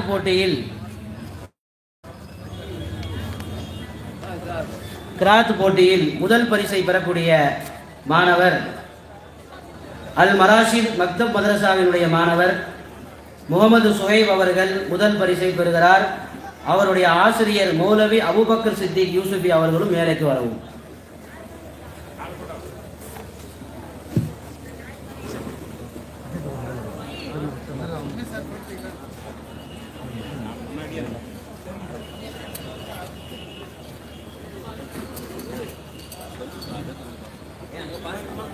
சதுரத்தில் இருந்தவர்கள் இந்த மாணவருக்கு பரிசுகளையும் மெடல்களையும் வழங்குவார்.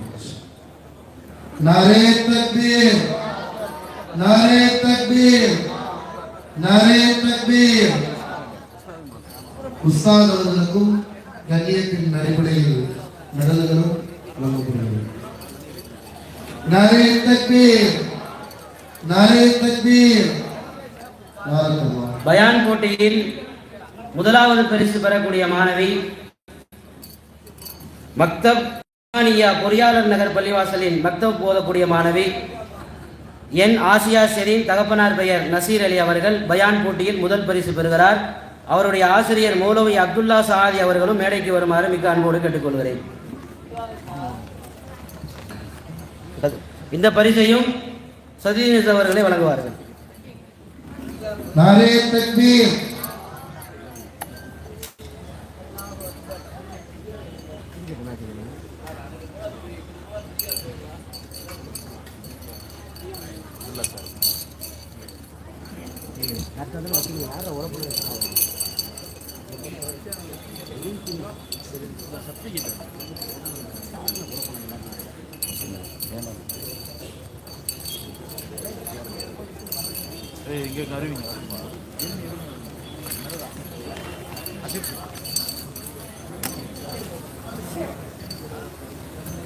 கிராத் போட்டியில் கேள்வி பதில் போட்டியில் முதலாவது பரிசு பெறக்கூடிய மாணவர் மேலூர் உவைசுல் அல் கருணி ரலியல்லாஹு மக்தப் மதரசா சையத் அபு தாகிர் அவருடைய மகனார் முகமது நௌஃபல் அவர்கள் முதல் பரிசை பெறுகிறார். அவருடைய ஆசிரியர் மௌலவி சையத் இஸ்மாயில் மசூதி ஹஜ்ரத் அவர்கள் மேடைக்கு வருமாறு மிக்க அன்போடு கேட்டுக்கொள்கிறேன்.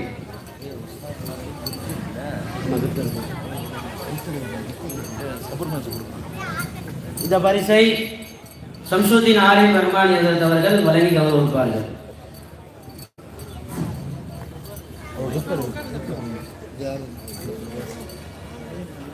नारे तकबीर, नारे तकबीर, नारे तकबीर।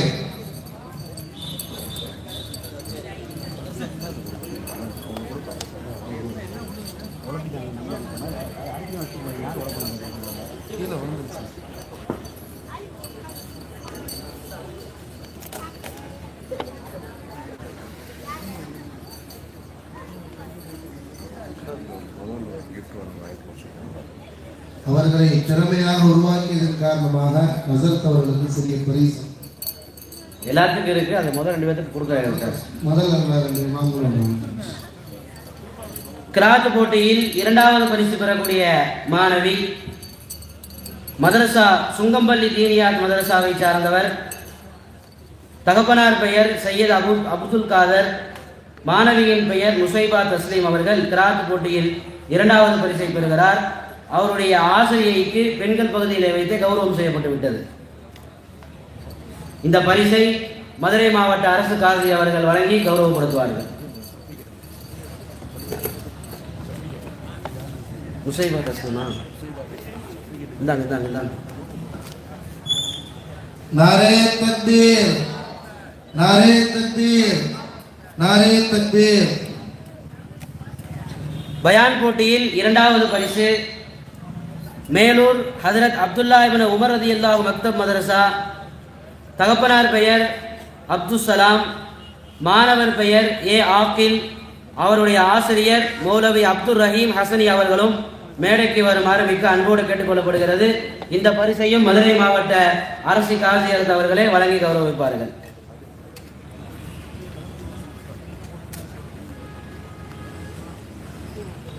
नारे तकबीर, नारे तकबीर।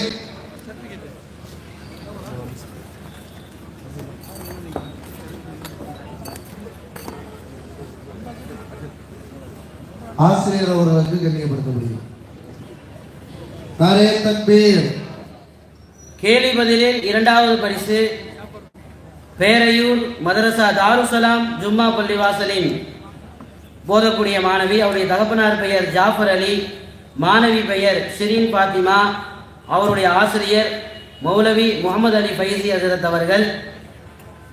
அந்த மாணவி மேடைக்கு வரவும் அந்த பரிசையும் மதுரை மாவட்ட அரசு காசி அவர்களே கொடுத்து கௌரவிப்பார்கள். नारे तकबीर, नारे तकबीर।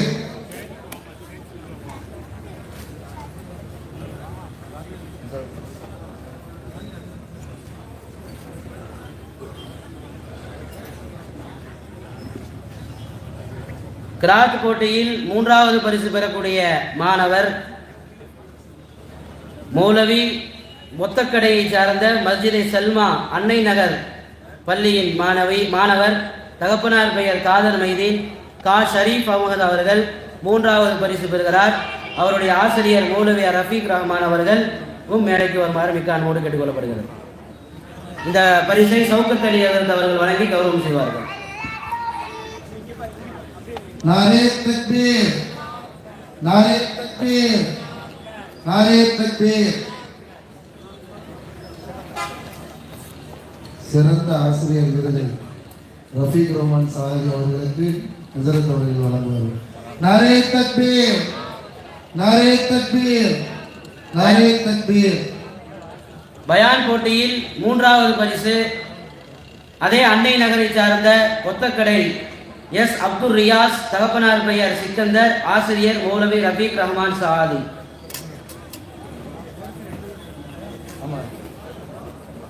नारे तकबीर।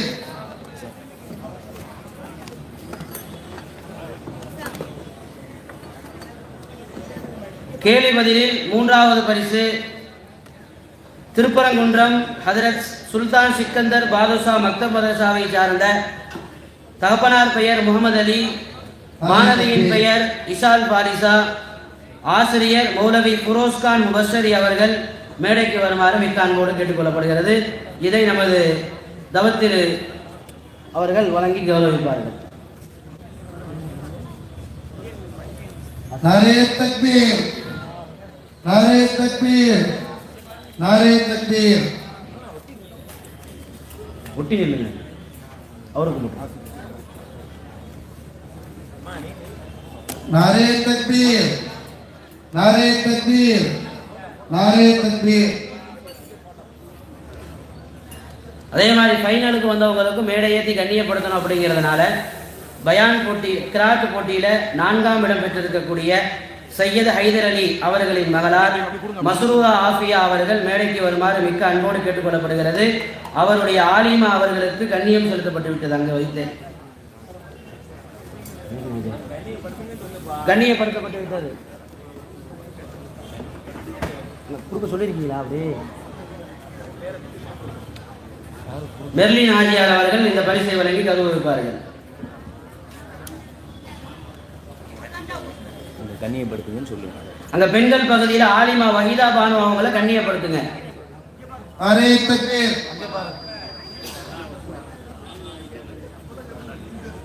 கிராத் போட்டியில் 5ஆம் பரிசு பெறக்கூடிய மாணவி அசனாத்துல் ஜாரியா மக்தப் மதரசா காஜியார் தோப்பு, தகப்பனார் பெயர் இஹ்சானுல் ஹக் ஜைனப் ஹிதாயா என்கிற பெண்ணுக்கு 5ஆம் பரிசு பெறுகிறார். அவருடைய ஆலிமாவான தாகிரா தஸ்லீம் அவர்களுக்கு பெண்கள் பகுதியில் கண்ணியப்படுத்துமாறு கேட்டுக்கொள்ளப்படுகிறது. नारे तकबीर, नारे तकबीर। கிராத் போட்டியில் 6ஆம் பரிசு பெறக்கூடிய மாணவர் மஸ்ஜிதுல் ஹரமைன் மக்தப் மதரசா சந்திரலேகா நகர் மௌலவி சையீத் முகமது இஸ்மாயில் சவுதி ஹதரத் அவர்கள் மேடைக்கு வரவும் அவருடைய மாணவர் முகமது ஹுசைன் அவர்களும் மேடைக்கு வருமாறு மிக்க அன்போடு கேட்டுக்கொள்ளப்படுகிறது.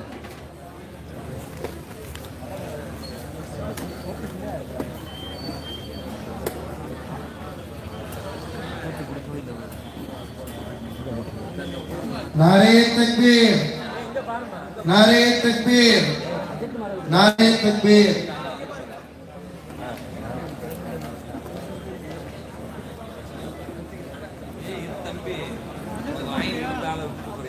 அஜத்துக்குமா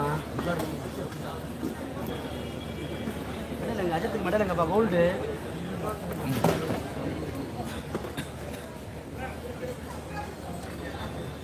அஜத்துக்கு போட்டு नारे तकबीर। எடுத்து வைங்க. பயான் போட்டியில் 4ஆம் பரிசு பெறக்கூடிய மாணவி செல்லூர் தாருசலாம் தீனியாத் மக்தப் மதரசாவை சார்ந்த மாணவி, தகப்பனார் பெயர் ஷேக் அப்துல்லா, மாணவியின் பெயர் அசீலா பானு, ஆசிரியர் மௌலவி ஜமீலுத்தீன் சஹாதி ஹதரத் அவர்கள் மேடைக்கு வரவும்.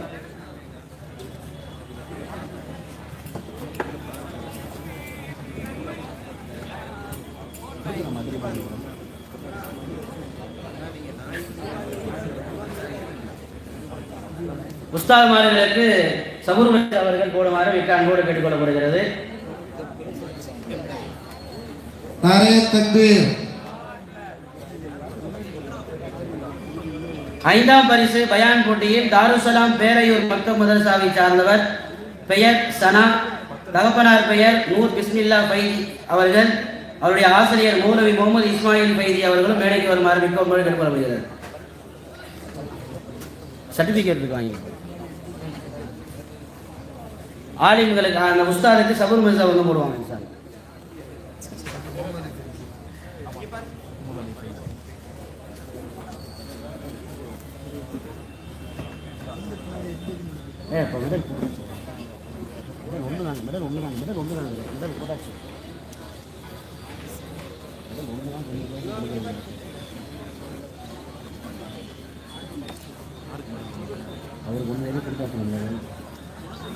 ஆறாம் பரிசு ஹாசிமா, தாயார் பெயர் யாஸ்மின், ரஹ்மத் மக்தப் மதரசா, ரஹ்மத் நகர், மௌலவி. ஆசிரியர் பெயர் மௌலவி முகமது அலி ஜின்னா ஹசரத் அவர்கள் மேடைக்கு வருமாறு மிக்க அன்போடு கேட்டுக்கொள்ளப்படுகிறது.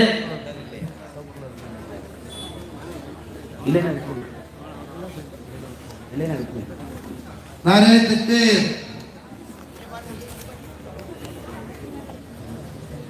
கேள்வி பதில் போட்டியில் நான்காம்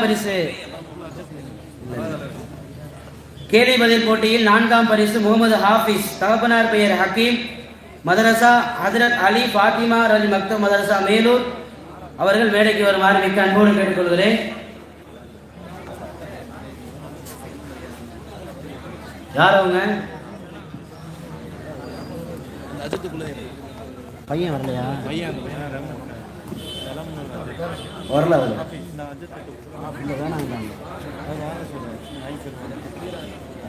சொல்றேன் நான்.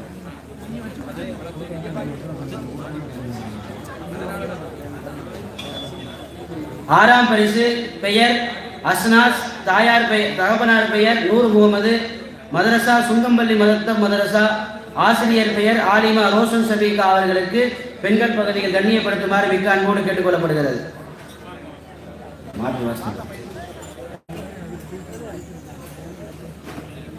இந்த பரிசை பேரவையின் தலைவர் அதிர்ந்தவர்களுக்கு வழங்கி கண்ணியப்படுத்துமாறு மிக்க அன்போடு கேட்டுக்கொள்ளப்படுகிறது. ஒரு ஆள் இருக்கும்.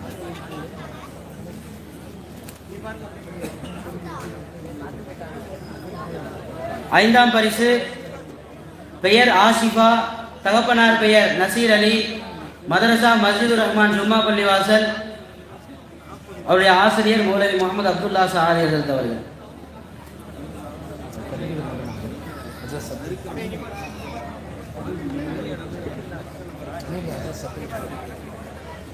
அரே தக்பீர்.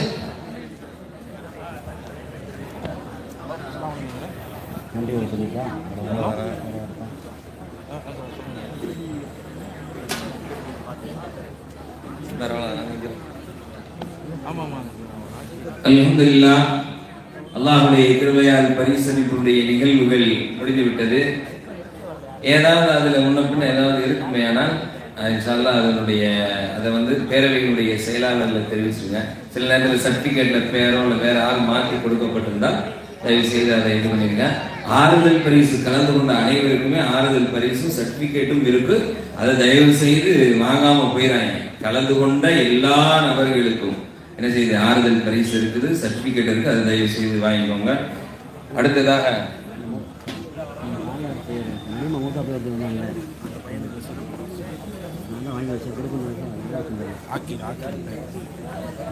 அவன் ரெண்டாவது தானப்பா? கொடுத்தாச்சுல சொல்லி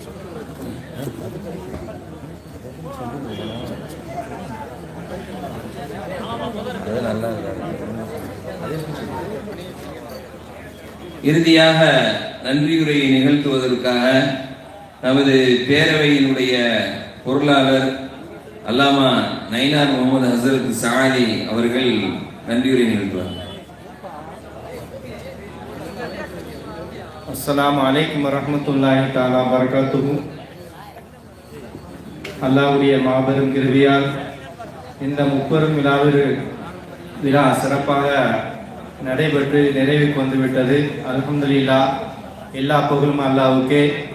இந்த முப்பெரும் விழாவிற்காக வேண்டி தன்னுடைய சிரமத்தையும் அந்த மலையுடைய காரண சிரமத்தையும் பொருட்படுத்தாமல் எங்களுடைய அழைப்பை ஏற்று இந்த விழாவிற்கு வருகை தந்த அனைத்து ஜமாத்தார்களுக்கும், அனைத்து மாணவி அவர்களுக்கும், மதுரை மாவட்ட அனைத்து உலமா பெருமக்களுக்கும், அதே போன்று சிறப்புரையாற்றிய அனைத்து பேராசிரியர் அனைத்து உலமா பெருமக்கள் அனைவருக்கும், இந்த விழாவிற்கு ஒத்துழைப்பு தந்த அனைத்து நண்பர் அவர்களுக்கும் எங்க சாதிகள் பேரவையின் சார்பாகவும் JMS அரபு கல்லூரியின் சார்பாகவும் நெஞ்சார்ந்த நன்றினை தெரிவித்துக் கொள்கிறோம்.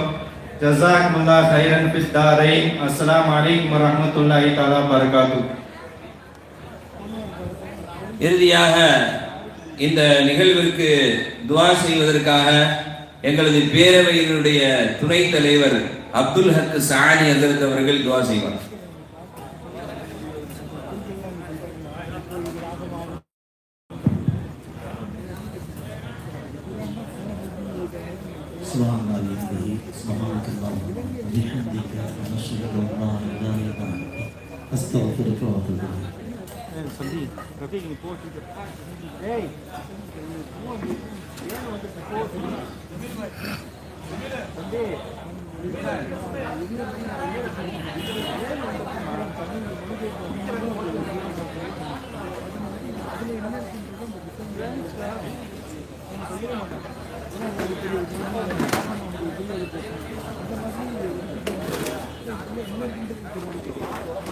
அங்கே போங்க